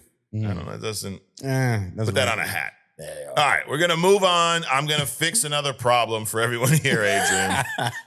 I'm gonna tell you real quick because there's a movie coming out this week, and I'm disappointed in DC, Adrian. As much as I like to talk shit, right? I'm a shit talker. Is that fair? Yeah. But contrary to popular belief online, I do like DC Comics. So do I. I mean, like comics. You know? I'm more Marvel. Sure. Specifically X-Men, Avengers, Fantastic Four, Spider-Man. Damn, that's all Marvel pretty much. Well, you left out Squirrel Girl, Squirrel Girl and Alpha Flight. So I like Marvel. Yep. The Savage Land, Asteroid M, Magneto, Brotherhood of Evil Mutants, Microverse, Hellfire Club, all of them. But anyways, go ahead. But I also like DC. I mean, Batman is top tier, but right under him is Wonder Woman. That sounded weird, right? So anyway, but because Wonder Woman's a badass, dude. She is. I mean, Superman is like my number 3. Yeah. In all of this shit. So, Batman, Wonder Woman, Superman. Then I would say, Barry Allen's The Flash. Ezra Miller. No, not even. Then you get into like Green Lanterns. And the Green Lanterns, fucking all the different Cyborg, colored lanterns. all the shit. Yeah, I mean, there's a lot of shit in there. Yeah. And out of all those properties, we hearing crickets. Yep. Right? We're sitting here, we're waiting, Adrian. We're waiting and we're waiting and we're waiting. Yep. But so I do like DC. And what pisses me off about the Supergirl marketing is they're setting themselves up for failure. I would like for this movie to do well. Yep. I would like for the DCU to do well. I would like for James Gunn to be able to tell us this story in full and not have it fucking cut out again. Because what does it mean? Does it mean everything's going to be perfect? No, but it means we're going to get some content based around Superman, based around all the people you just named. Right. That's who they're focusing on. So I wish they fucking did a better job. So Adrian, I'm going to do what I do. I'm going to do it right for them. Okay. It's one of those, if you want something done right around here, do it myself. So I'm going to let you all know, since DC won't, everything that you should know about Supergirl before you go see that movie this week. People are like, I'm not going to fucking see the movie. Well, you should know this shit anyways before you don't go see the movie. Right. Here's the thing. I said this earlier. Supergirl is not Superman with a skirt. She's not the CW cheerleader. She's not. Get that watered down bullshit out of your head, okay? You got to separate Kara from Cal. Well, we've talked about Clark, Superman, Cal, whatever the fuck you want to call him. When he was a baby, Krypton exploded. We talked about this last week with Lobo, right? Mm-hmm. He only knows his planet through stories. You know, like you see pictures of a kid, you know, when you were like 2 years old and you kind of have these memories, but they're really not. It's because of the photo. Like, that's how he views his planet, through these bedtime stories, through some holograms, whatever. Mm-hmm. Kara was a teenager, dude. Mm-hmm. She had a life. She had friends. She had culture. She had family. She vividly remembered that past, but she also remembers watching it all fucking burn down. She witnessed this. Clark's a baby. He's in this damn bassinet being sent to Earth. Right. She's like, 15 years old, and Krypton blows up. Her hometown, Argo City, though, survived because of her dad. Zor-El, this is, Jor-El's brother, he throws up a plastic dome because he's like, y'all are stupid. Just put a plastic dome over this shit. Right. Right? So they lived on this floating piece. And fuck your wife, brother. Yeah, fuck all them. Yeah. You couldn't take your brother and your wife? Right. Shit. Nope. So anyway, maybe they had like a Cyclops Havoc relationship. Fuck you. So they lived on this floating piece of shit for years, right? It's just literally floating debris. So the whole planet blows up. He puts his dome over the city, and that survives. But dude, it's just floating out into space for years. Literally a few years. And then the bedrock of this debris, this chunk of planet, mutated into green kryptonite. Of course it did. So what did that do, Adrian? She had to watch 13,000 of her own people, including her mother, slowly die from radiation poisoning. Knowing that they were fucked, her dad actually shoves Kara into a rocket and sends her towards Earth with one mission. Go protect your baby cousin, Kal-El. Because Soup's down there as a baby. Mm-hmm. A couple of years later, they send her, go babysit him. Well, as amazing as Zor-El was with the plastic dome, saving her daughter, the ship got caught in stasis somehow. Mm-hmm. She wakes up decades later, but she hasn't aged a day. This is why she's older and younger than Superman at the same time. Correct. She steps out of, so she does actually get to Earth. She steps out of the pod. She's expecting, bro, she'll be changing diapers and shit. I'm looking for my baby cousin. Mm-hmm. She finds Kal-El, bro. He's full grown man, wearing a cape, acting like a god. Oh my God, it's Superman. Mm-hmm. So she's like, damn, I guess I fucking missed the boat here. Mm-hmm. So let's talk about her power limits. She is God tier in pretty much everything. Her strength is tied to her solar reserves, just like Superman. So yes, if she fights too long out in space, whatever, her battery would drain out. But if she's around a yellow sun, dude, she's fucking charged right up. Her invulnerability, it's been bypassed completely by green kryptonite, red sun radiation, and magic. A magic sword would slice her open like a fucking hot knife through butter. She has that weakness too. But pretty much everything Superman can do, she could do. Mm-hmm. The fucking eyes, the speed, the power, the flight, all that shit. So in that way, yeah, she is kind of, Superman in the girl version from a power standpoint. So basically, if you look at a man and a woman, right, on Earth, a man is typically stronger than a woman. Right. So her powers are comparable at a super level to a woman and a man. Okay. Basically. Yeah. Now, her flight in deep space, she's faster than light. Mm-hmm. That's fucking crazy, dude. Like, people always think Flash is he is. Mm-hmm. But we talk about this with even Superman. Like, bro, they're pretty fucking close. Yeah. Nah, not really. Flash can smoke Superman. Really? Oh, yeah.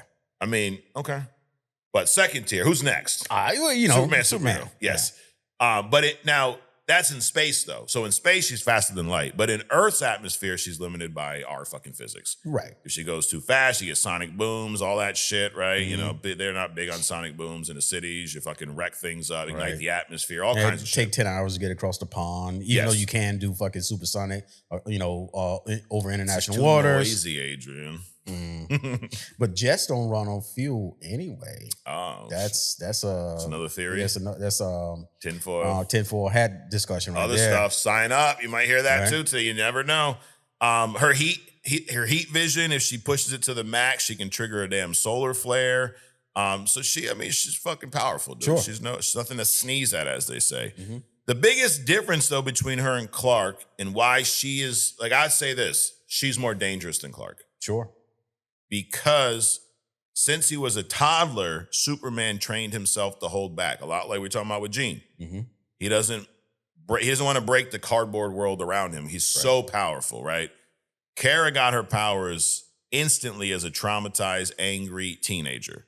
So she lacks that mental conditioning. Yep. She ain't holding shit back. When Superman punches a villain, he's calculating the force. Like, how can I hurt him but not kill him type shit?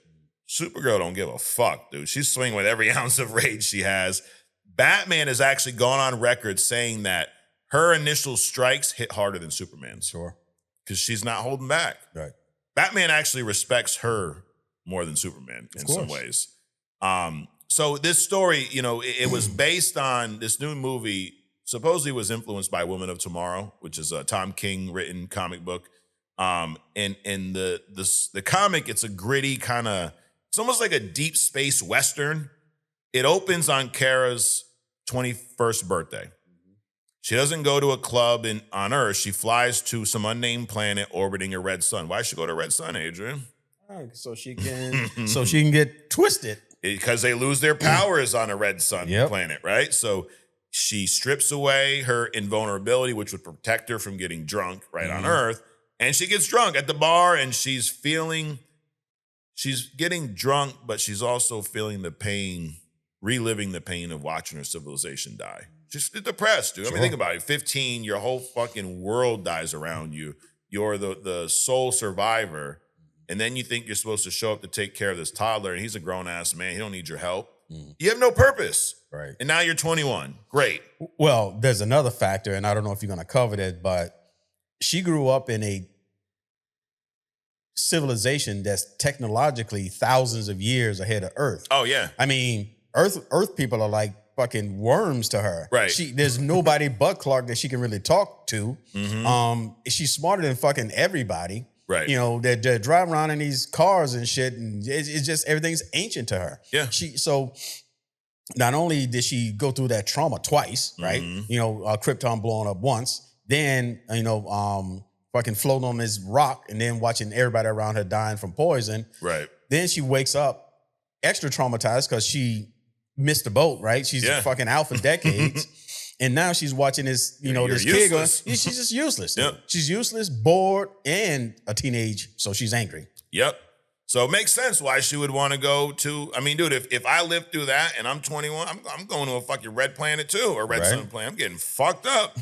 Now, problem is, though, while she's doing this, she's drunk and powerless. This alien farm girl named Ruthie tries to hire her to kill a mercenary named Krem.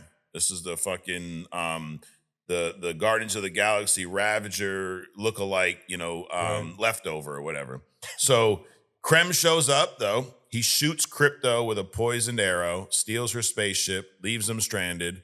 What does Kara do? She grabs a fucking sword, teams up with Ruthie, and goes on this massive revenge trek across the galaxy. So that's kind of what at least I'm getting that kind of vibe from the trailer too. Is there some John Wick, they killed my dog shit? They didn't kill him though, poisoned him. I'm close enough. So yeah, I mean, I've never seen John Wick. Not 1, 2, 3, 4, 5, 6, or 7. None of them. Wow. Yep. You know what? That's not even disappointing anymore. There's a fella in DC, Adrian, the Anti-Monitor. You know this guy? Yeah.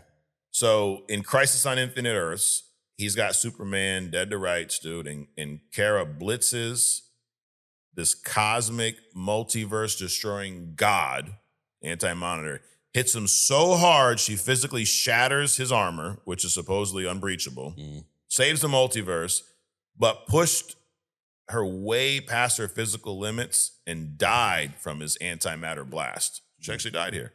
Now, during the Woman of Tomorrow story, she attacked this massive space dragon without her full powers. She swallows reds, whatever the fuck that is, red kryptonite encased lead. Shit, transforms into a flaming winged space creature and executes the monster single-handedly. Takes a fucking kryptonite pill.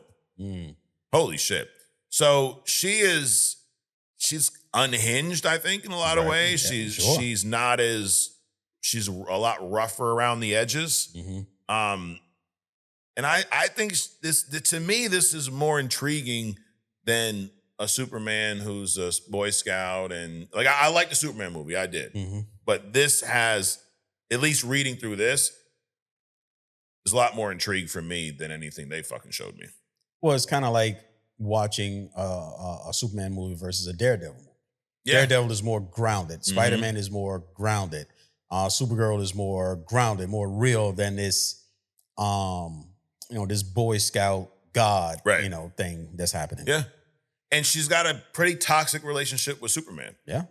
Like, she resents being lectured by who she views the infant she was supposed to protect. Correct. Like, bro, you're my little cousin. I was supposed to be down here wiping your shitty ass, and now you're lecturing me on what I should and shouldn't do. Right. But he technically is older than you, however you look at it. But we talked about Batman.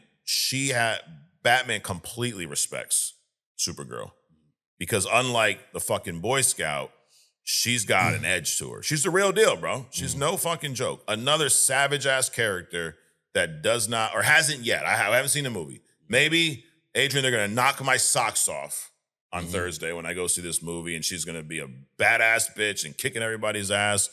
Or maybe not. We'll see. It remains to be seen. But so far, I've not gotten this vibe from any Supergirl content that I've ever seen in my life outside of the comics. I mean, this sounds fucking great. Yeah. Now, if I didn't tell all you this, Adrian, would you have gathered any of this from the shitty-ass marketing job DC Studios has done so far? Nope. No. I mean, even in the trailer, the latest trailer, you got Superman in there. Oh, you should do this. Bitch, shut the fuck up. The fuck you doing? It's bright, but it stands for hope. Yeah. Whatever. Fucking fuck you. You know what I want to see? I want to see her whoop his ass. That's what I want to see. Can we see that in one of these scenes? Fuck. So that's why I said, I mean, I would love to see a Superman black movie. Not a black Superman. Superman black. Just Superman fucking raw dog in it, right? Yep. He's let him go to another planet, right? Where he like the Hulk. He forgot, he lost his fucking memory or some shit. Planet Hulk shit? Yeah. Oh, yeah. And just like, he's like, he fucking asteroids to the planet. Wake up, don't know who the fuck he is, takes over this tribe or whatever. He's got, his fucking concubines around him. Right. He could be Apocalypse on one of those planets. Exactly. And, he's got this warring faction that comes up and he's just fucking just taking out shit. I mean, just show Superman raw. Yes. But black, you said. Not black. That would be the name of the movie. Okay, Superman. Black Superman, yes. Black. Well, that is who the fuck Supergirl really is. Yeah. Hopefully it lines up with some shit we see in this movie. But you said that and it triggered, not triggered, it triggered a memory, Adrian, of something I read last week. Idris Elba, this fella, right? Yep. Plays Heimdall in the MCU. Remember his name was attached to playing James Bond at one point? Yeah. Yep. And y'all know how we feel about race swapping and stuff like that. I'm not a James Bond guy. I played the game, GoldenEye back in the day, great. Grew up with James Bond. Okay. So you grew up with James Bond. If you can't tell, guys, Adrian is black, right? How would you feel about Idris Elba? Nope. Nobody. No black man. Okay. No black man. I don't care who it is. I'm going to give you're going to like Idris Elba. If you like him now, you're going to like him even more. And if you don't, I think you're going to like him again or something. Now, I wouldn't, not a 007, not a James Bond. I'm not saying he can't be a secret agent. Sure. But don't fucking do that. Don't do that. I'm looking for the exact quote. Here it is. He says, so they asked him about this because it was rumored. Now, Idris Elba said this. I didn't say it. He said it. He said that Bond was written how he was written for a reason. He says, in realistic terms, some markets just don't go for that. Bond is big all over the world, and audiences won't go for a black male, African male playing Bond. That's not what they like in their culture, period. Bond is so unrealistic, so a hint of reality is good, but let's not try to make it woke. I think you've just got to be pure to what it is. Escapism. Don't try to answer the world's taste. Just be Bond. That's his take on this. Right.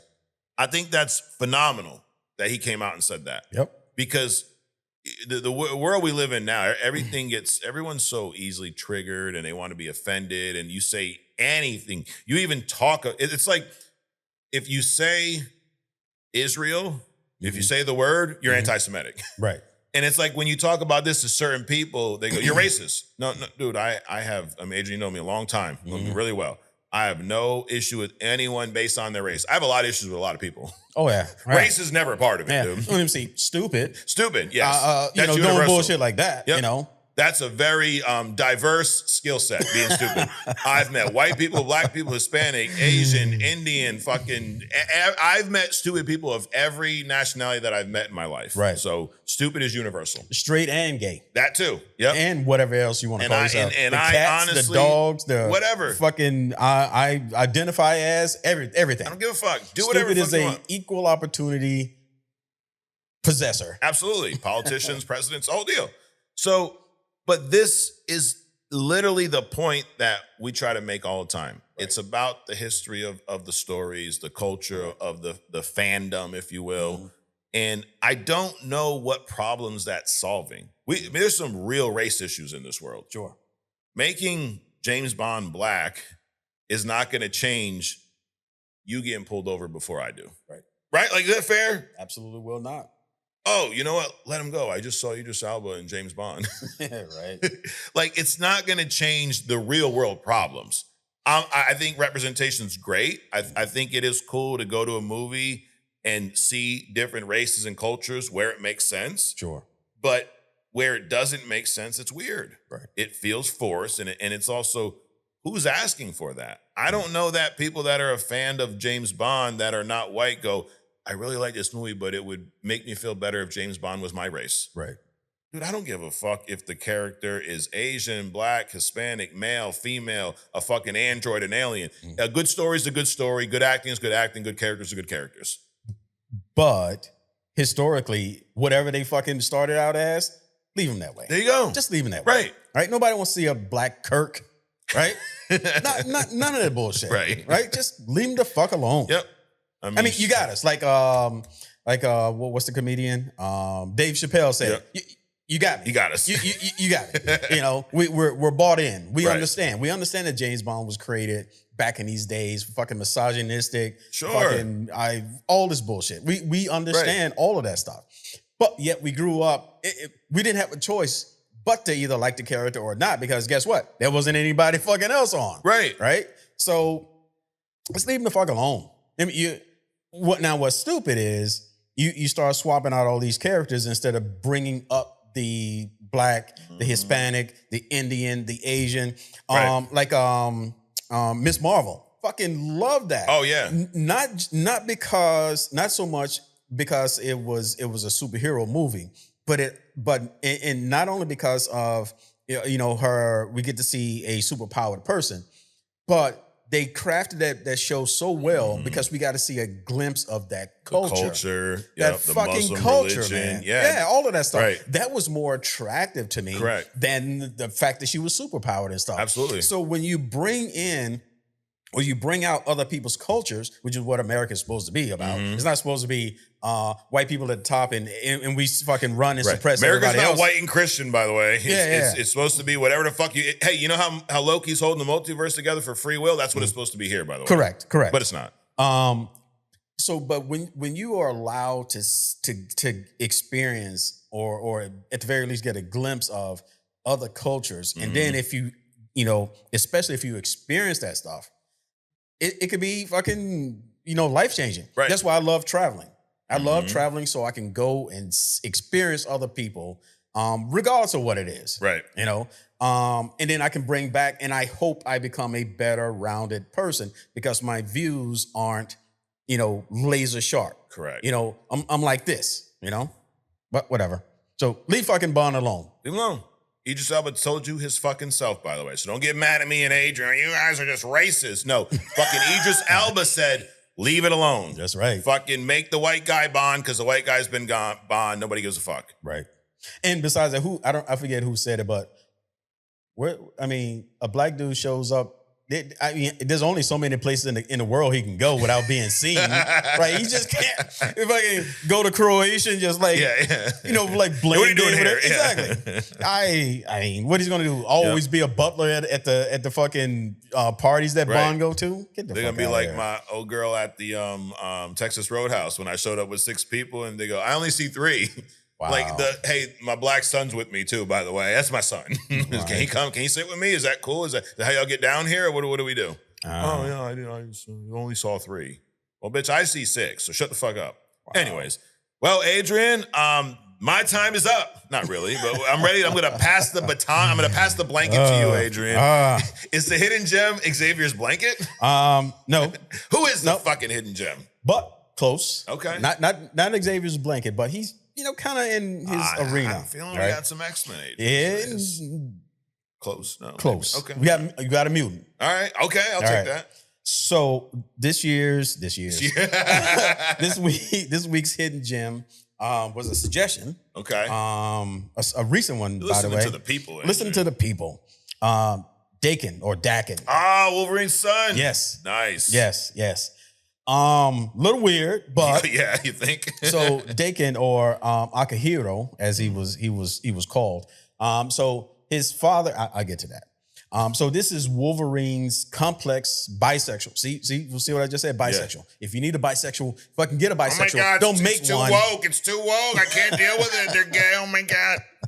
So he was Wolverine's bisexual mutant son, known for his cunning, lethal combat skills, and pheromone control. It's a hell of a description. Right? He evolved from a ruthless, dark Avenger out to ruin Logan's legacy. So is he like really his son? Like, yes. Or not like a clone like X-23? No. Okay. No. He fucked somebody, they had a baby. Yes. Got it. So he was born in the 1940s.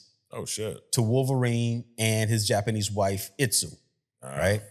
Itsu was assassinated by, guess. Just take a guess who assassinated her. Don't tell me Sinister. No. I don't know. Winter Soldier. Oh God. Right. So he was. Wait, he was nearby? yeah, apparently. So Itsu was assassinated by the Winter Soldier. But as she's dying, this cat called Romulus cut the unborn baby from her womb. Oh damn. Right? So Romulus is this cat. He's like an ancient mutant. He's been around and he has a brother, Remus. And Remus. Like, Remus. Really? So they've been around for like a couple of thousand years old. I mean, they don't know how old he is really, but they say he's been around at least since prehistoric times. Okay. And Remus verifies that he's at least, a couple thousand years old. But anyway, Romulus, he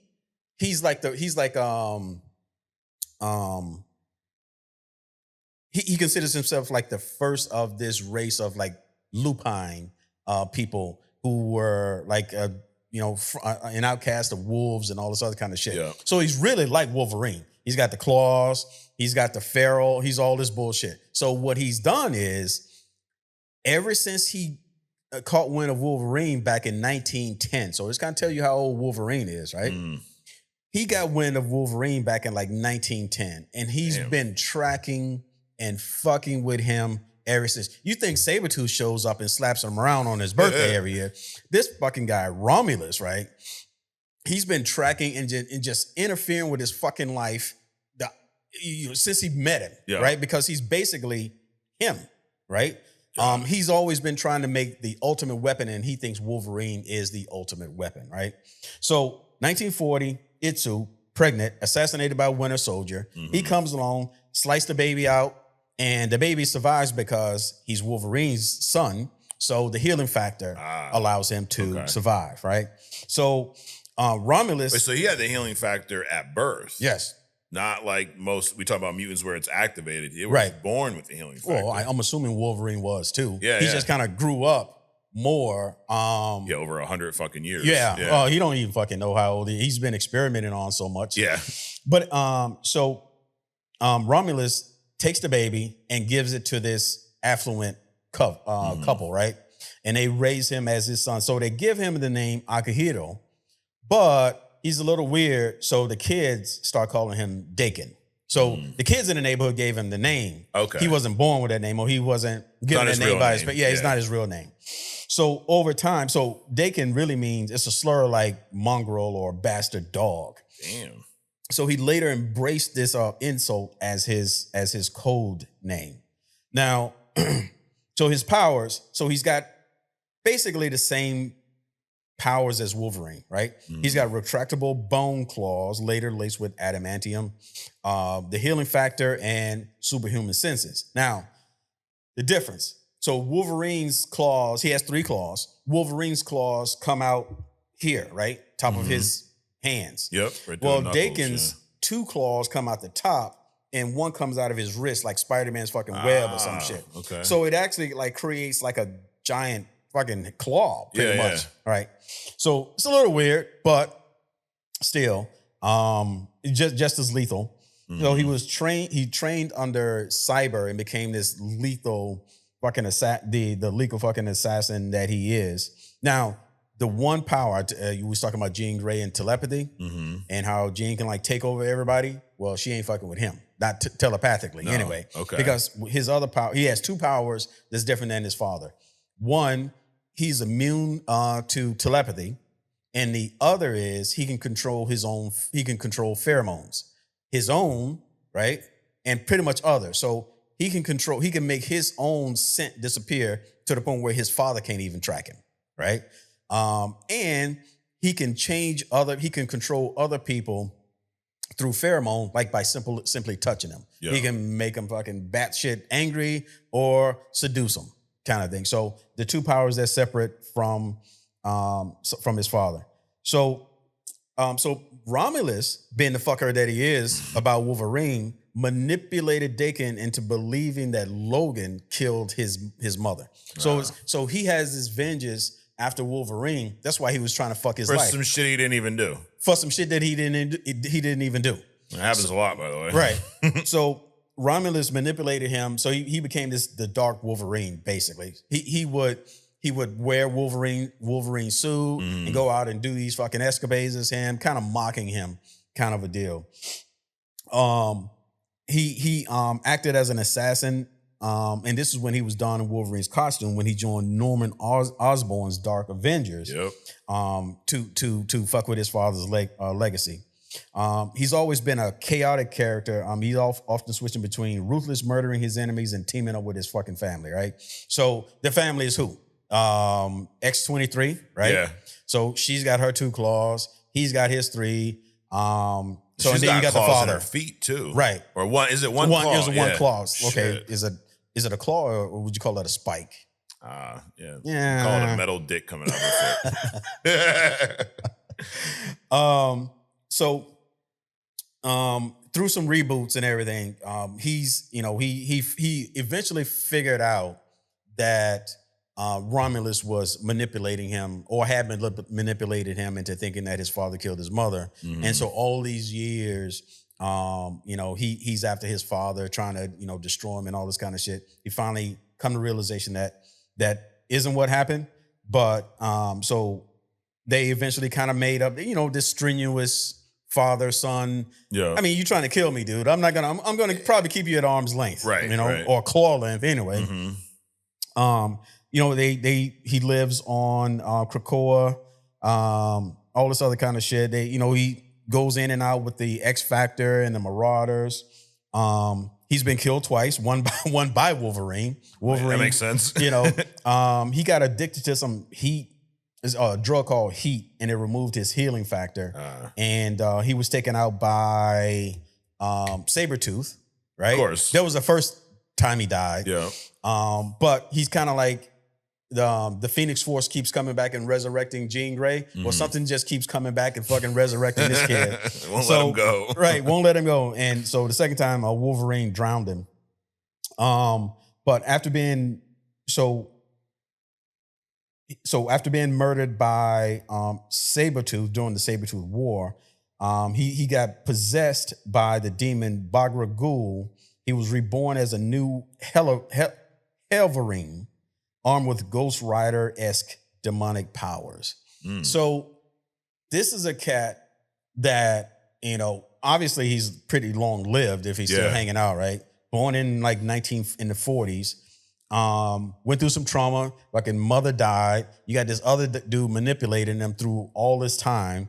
You spend your whole life trying to, go after the person that you think killed your mother, which is your father. Right. Turns out that he's wasn't not. even him. Dies a couple of times. But then every time he comes back, he's more and more and more and more and more powerful and shit. I mean, this is a very interesting character. I'm not sure that we're ready for another Wolverine character, right? We already got on screen. Yeah. We already got two, and I guess we're trying to wait for Hugh Jackman to die out before we replace him. Right. But I mean, this is a very interesting, very grounded. I think he would make a great like a pop-up character, somebody that comes in like a just slide in and out, not like a series. We don't need a Dakin fucking series, but have him pop in somewhere. Like a Punisher. Yeah. Come in, wreck some shit, and then bounce. Like the Punisher, the Taskmaster, those kind of, assassins, right? Have him come in, wreck some shit, move on. But very, very good recommendation. I would love to do a more in-depth dive on this character and find out, where he's going and if he's going to show up some fucking where. Yeah, absolutely. I mean, I didn't know about X-23 until she showed up in Logan. Right. Yeah. True. And I've read that Dark Avengers run where this dude takes over as Wolverine. It's cool. And I mean, you could. So if you were going to introduce him into the movie, you could do something just like that. Right. You can have it show up as Wolverine. We all think it's Wolverine in the suit, and then we realize that, oh shit, no, it's not. Or you could have him pop in and fucking whip his dad's ass randomly somewhere and bounce. But great suggestion, whoever suggested it. Now, this is one that I've been secretly, Adrian, hoping that you would do. And I'm glad you did. I didn't tell him to do it. He took your suggestion. But we've had someone, I forget who it was. They've been suggesting this for like fucking 2 years. So all right, we'll get around to it. There's only, there's only one character a week. There's only so many fucking weeks in a year. I would like to see like a how they do like the Batman movies. That'd be a good character to have, like a Batman animation. I mean, a Dakin animation. Oh yeah, animated movie. Absolutely, that'd be cool. Absolutely. So, well, that is the hidden gem. We are gonna move on. We're getting to, as they say, the sun's getting low. Big guy, Adrian. We're gonna wrap it up with some motherfucking We Respond. We got some comments. Read a comment. I'm gonna read some comments. Got my man McSkeeter up in here. McSkeeter says, AWOB, gentlemen. And you can get the new AWOB shirt. It's on onlycomicsmerch.com. Matter of fact, I'm telling you about it. I can show you better than I can tell you, Adrian. Nice. Oh. There you go. AWOB, another week, another motherfucking banger. That was too long, so we just did banger. But we got this shirt. Comes in blue as well. Comes in blue and gray. All kinds of colors. Anyways. AWOB, gentlemen, just saw the new Spider-Man trailer. Love the Angry Hulk. I'm intrigued on how far they're going to go with Spidey's mutation. I'm still wondering who Sadie is playing, so I think the trailer didn't show us too much. We already didn't know. I have to say, with this UFC event at the White House, my suspicions are confirmed that we're definitely living in idiocracy. Right. Great comedy if you haven't seen it all. I did see it. That is fucking hysterical. Y'all have a great week and time to watch Jackass and Supergirl this week. You're going to watch Jackass, dude? It's on like the 12th Jackass. McSkeeter, I will not be watching Jackass. I will be watching Supergirl, though. Concrete Comics says, AWOB, my guys, happy Father's Day to both of y'all. And hey, if you are a father, happy Father's Day to you. Thank you. Shout out Adrian for doing another one of my Hidden Gem suggestions with Hit Monkey. Oh, he was a Hit Monkey suggester. Okay. I always thought when I heard about him, he was hilarious, badass, and underrated. New Spider-Man trailer is great. I just got my tickets. Hidden Gem suggestion, Mr. Miracle, DC. Who the fuck is suggestion? Annihilus, if done right, could be another big villain to carry a phase or even Fantastic Four, too. That's a good one. Akeem Moore. Akeem was on the live, dude, had the biggest live ever this past week, dude. Yeah. There's like fucking 80 people on there. Most of the time it was great, dude. A lot of good interact, a lot of new people. We had fun, dude. We had some fun. I kept getting content warnings. You know, I like to burn essence, Adrian. And I'm doing it off screen. and there's some smoke clouds, and I'm drinking a little, the tequila that I told you about that you said they're already sold out of. Yeah. Dude, will you text me so quick, by the way? I had to, yesterday, or when I told you about it, you're like, already gone? Yep. I was like, does he mean he already left the office? I'm like, I literally just saw you. You fucking bolted down there like Flash, and they're already out. Dude. Already out, dude. Man, it was a great tequila, guys. Yeah. It's great, phenomenal. But was it just like on the shelf with the rest of them? Yeah. Yeah. It wasn't no special shit. It was a hole right there. God. if I come across one, I'm gonna get you a bottle because it is some good shit, dude. Nice. It's but anyways, TikTok was giving me warnings. It was like the products you're consuming in this live may be harmful to your health. Bitch, fuck you. Damn. Anyways, but I say all that to say Akima Moore, he was on the live. He says, I feel like DC is copying all the bad moves Marvel was doing. The race, gender swapping, not portraying characters how they should. Adam Warlock, Lobo, and now the Spider-Man villain route with Batman villains without the heroes. I was going to ask why y'all never got back to Spider Noir, but I guess that was one of those homework assignments the teachers didn't feel like grading. I enjoyed it. It showed the whole Spider-Man woes he always has to deal with. And then he says, oh shit, Adrian talking about Hitmonkey. I wish they did bring it back, but they already canceled it, of course. Oh, damn. Because forget giving people more of what they want. Just cancel everything after you get people hooked. Yeah, that's pretty much what happens. Yeah. Dude, I don't know. I can't explain the Spider Noir. I have no interest in watching it. I mean, I actually enjoyed it. The 4 or 5 episodes that I watched, but I'm the same way. It's like I just none. I think and people are like, oh, the overacting by Nicolas Cage gets explained later on and all. I'm like, dude, maybe, but it's kind of obnoxious.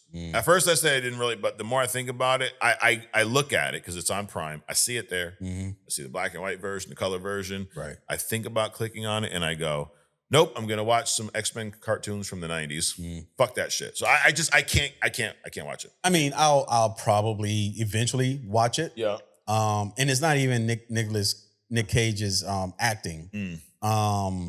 It's weird seeing him playing that kind of a role. Yeah. But it's not even that. It's just that it just doesn't do anything for me. Yeah. It just doesn't. Doesn't hook me in, Adrian. Right.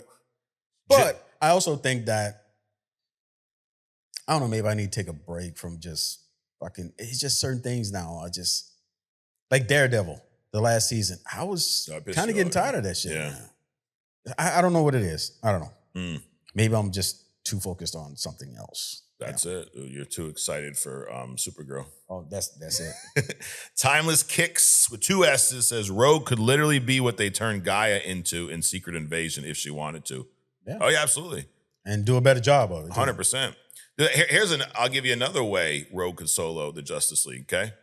What if she was given the ability, what if she sat down with the Avengers and was like, guys, listen, I got this. Let me just touch all of y'all, absorb everybody's powers, and I'll go in and fucking solo everybody. Right? Imagine Rogue with a little bit of Hulk, get Iron Man for his intellect, get Hulk for the power, get Thor for the power, get fucking Hawkeye for whatever fuck he brings to the table, Captain America's shit. Yep. I mean, but then what Avenger? Because like pretty much everybody's been a fucking Avenger at some point. Yeah.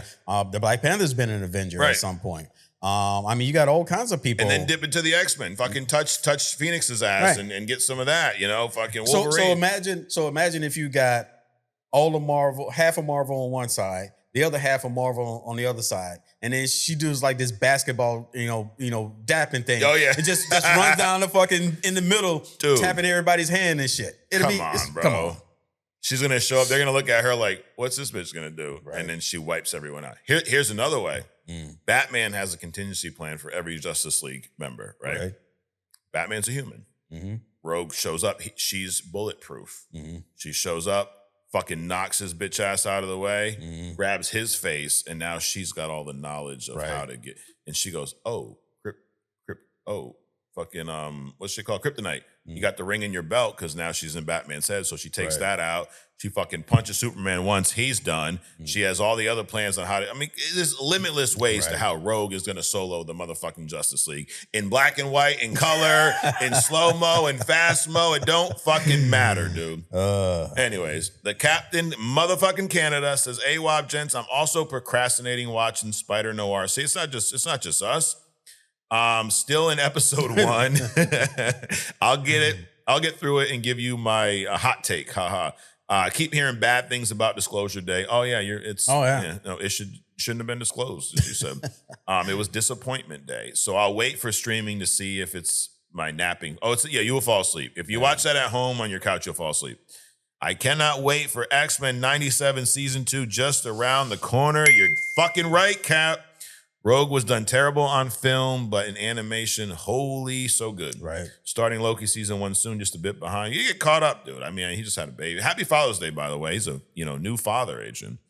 Do we need TikTok Live back in mic check? Well, I'll tell you this. TikTok Live was back. I didn't see your ass there last night, so where the fuck were you, Cap? And mic check's on its way back. You know what happened with mic check, Adrian? I had 7 graduations in the last 4 days. I believe it. I mean, I give or take, but seriously, 3. My both daughters graduate. You graduate like every year now. Yeah. Almost. But no, it was a 5th grade and 8th grade, and then my nephew graduated high school. So I've been busy, dude. You know what we call moving from 5th and then moving from the 8th grade? What? Passing. Yeah. Passing on. And no ribbons, no gowns. It's the school system, dude. Mm-hmm. They're milking parents for every they're not paying the teachers shit, right? Yeah. The teachers have to fucking come up with their own money to do shit in their classrooms. And then they allow these companies to come in though, taking everybody's pictures, make you pay for it. Well, the pictures also serve a different purpose too. They send them to Jeffrey. Yeah, exactly. That. But every year they got a perfect fucking 8K resolution picture of your child growing up so they can keep track of you. Then they putting cameras all around the world. Anyway, that's just that. Absolutely. But they allow these companies to come in and sell your kid all this shit, dude. I mean, you're going from the 5th to the 6th grade. Do you really need a graduation event? No. So what you got to do? There's caps and gowns, right? There's fucking pictures. Not for 5th. There wasn't caps and gowns. No, they did tone that down. At least not in my town. I have seen it though. There are some schools. Some schools, kindergarten puts you in a fucking cap and gown. Seriously? Right. Kid been in school for 3 months out of his life. We're already fucking putting him in a cap and gown. But I mean, they're also propping up dead people at their funerals and shit, and having them with cigars, and they're having them up so they can take pictures. Where the fuck are we going? Where are we going, dog? Where are we going with this bullshit? I can't. I have nothing. I don't know. Mr. Cordan 85 says, "My guys, it's been a while. I'm just trying to get back into the swing of things. My pops passed last month. Been dealing with all that comes with that. Well, dude, I'm sorry to hear that, man. Sorry for your loss."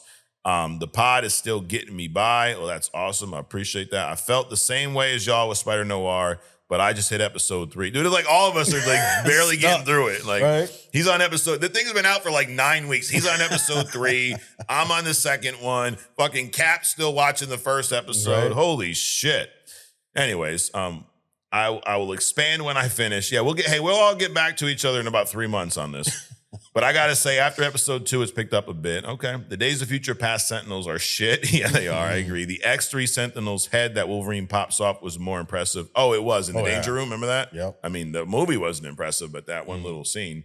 Love the deep dives and hidden gems. And the road to Doomsday has me watching them too. Fuck the haters. Keep doing your things, gentlemen. Yes, we will fuck the haters. Also, Mike, it's Cordan.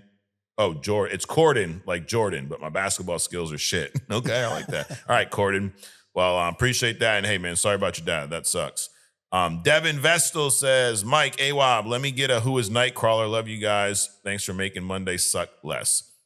He bombarded me on the live last night. And he was like, can I skip the line? And can you do Nightcrawler before some of these other ones? So since he asked, I'm going to do it. Next week, I'm just going to spoil it right now. Next week is going to be who the fuck is Nightcrawler? There you go. And he is probably a lot closer to Alan Cummings than the other version that we saw on screen, the little skinny fucking dorky bitch ass Nightcrawler. Remember that one? No. Yeah, see, it's so bad you don't remember it. No. Sons of Seckman says, Mike, are you getting some color on your right arm tattoo? No, I just been in the sun, dude. I've had no work on my tattoo. It has some red in there. This is one of those, I started it years ago and never fucking finished it. You know how it is. It's busy, you know? So at some point I will, but I'm too busy reading Wikipedia, bro. You know? I guess I could bring it to the tattoo shop. Read some. That's actually not a bad idea. Yeah. I mean, I'll have to. This arm will be low key, but shit. Anyways, CG is on one. Says Blue Eyed Samurai is awesome. Now I'm adding Hit Monkey. Yep. Blue Eyed Samurai. What's up? There was the movie I was telling you about. It's an animated miniseries. Oh, okay. I think it won like an Emmy or some shit. Okay. It's basically about this offspring. So Japanese, they were closed off to any other culture, right? Mm-hmm. It was only Japanese people, but occasionally a foreigner will come in, right? Yeah. And these white foreigners came. It was like 4 men in the whole country, and everybody knew about it, right? Mm-hmm. So impregnated this Japanese woman. She had a baby. Okay. And the baby has blue eyes. Wow. So, of course, like Dakin, everybody, all the kids make fun of him. She's considered impure to the Japanese people. Yeah. Because she has this white in her. Got it. So, and she's fucking badass, just a badass, killing everybody. This is a newer thing or no? No, it's old. Yeah, no, it's last year, I think. Oh, okay. Yeah. Okay. Nice. Let's see what else we got. The Sci-Fact. Mom, I got to go to my internship. Hey, wow, but disclosure day was okay. All right, moving on to some Spotify. Shout out to the Spotifyers out there. C's a fucking wob, fellas. The best thing about you guys and grown adults is you can agree to disagree instead of being like, no, you're wrong and there's no way you can be right. Yeah, I mean, who cares, right? Also feels like Avengers Doomsday shouldn't have the Avengers title. It's really a Marvel event. Can I get a who the fuck is Thing or Green Lantern? Thing would be a good one. Thing would be a good one. I don't think it. I mean, I see what he's saying. Does it feel like Avengers because it's a Marvel event? No, but I think from a branding marketing standpoint, if you just called it Doomsday, it wouldn't have the same impact as Avengers Doomsday. Well, also, people would get confused. Anybody that read a comic would get confused because Doomsday is actually a character on the DC side that killed Superman. Right. So, and you would be like, DC's making big movies? No, there's no fucking way. There's no way it's happening. DC making a movie at all? Right.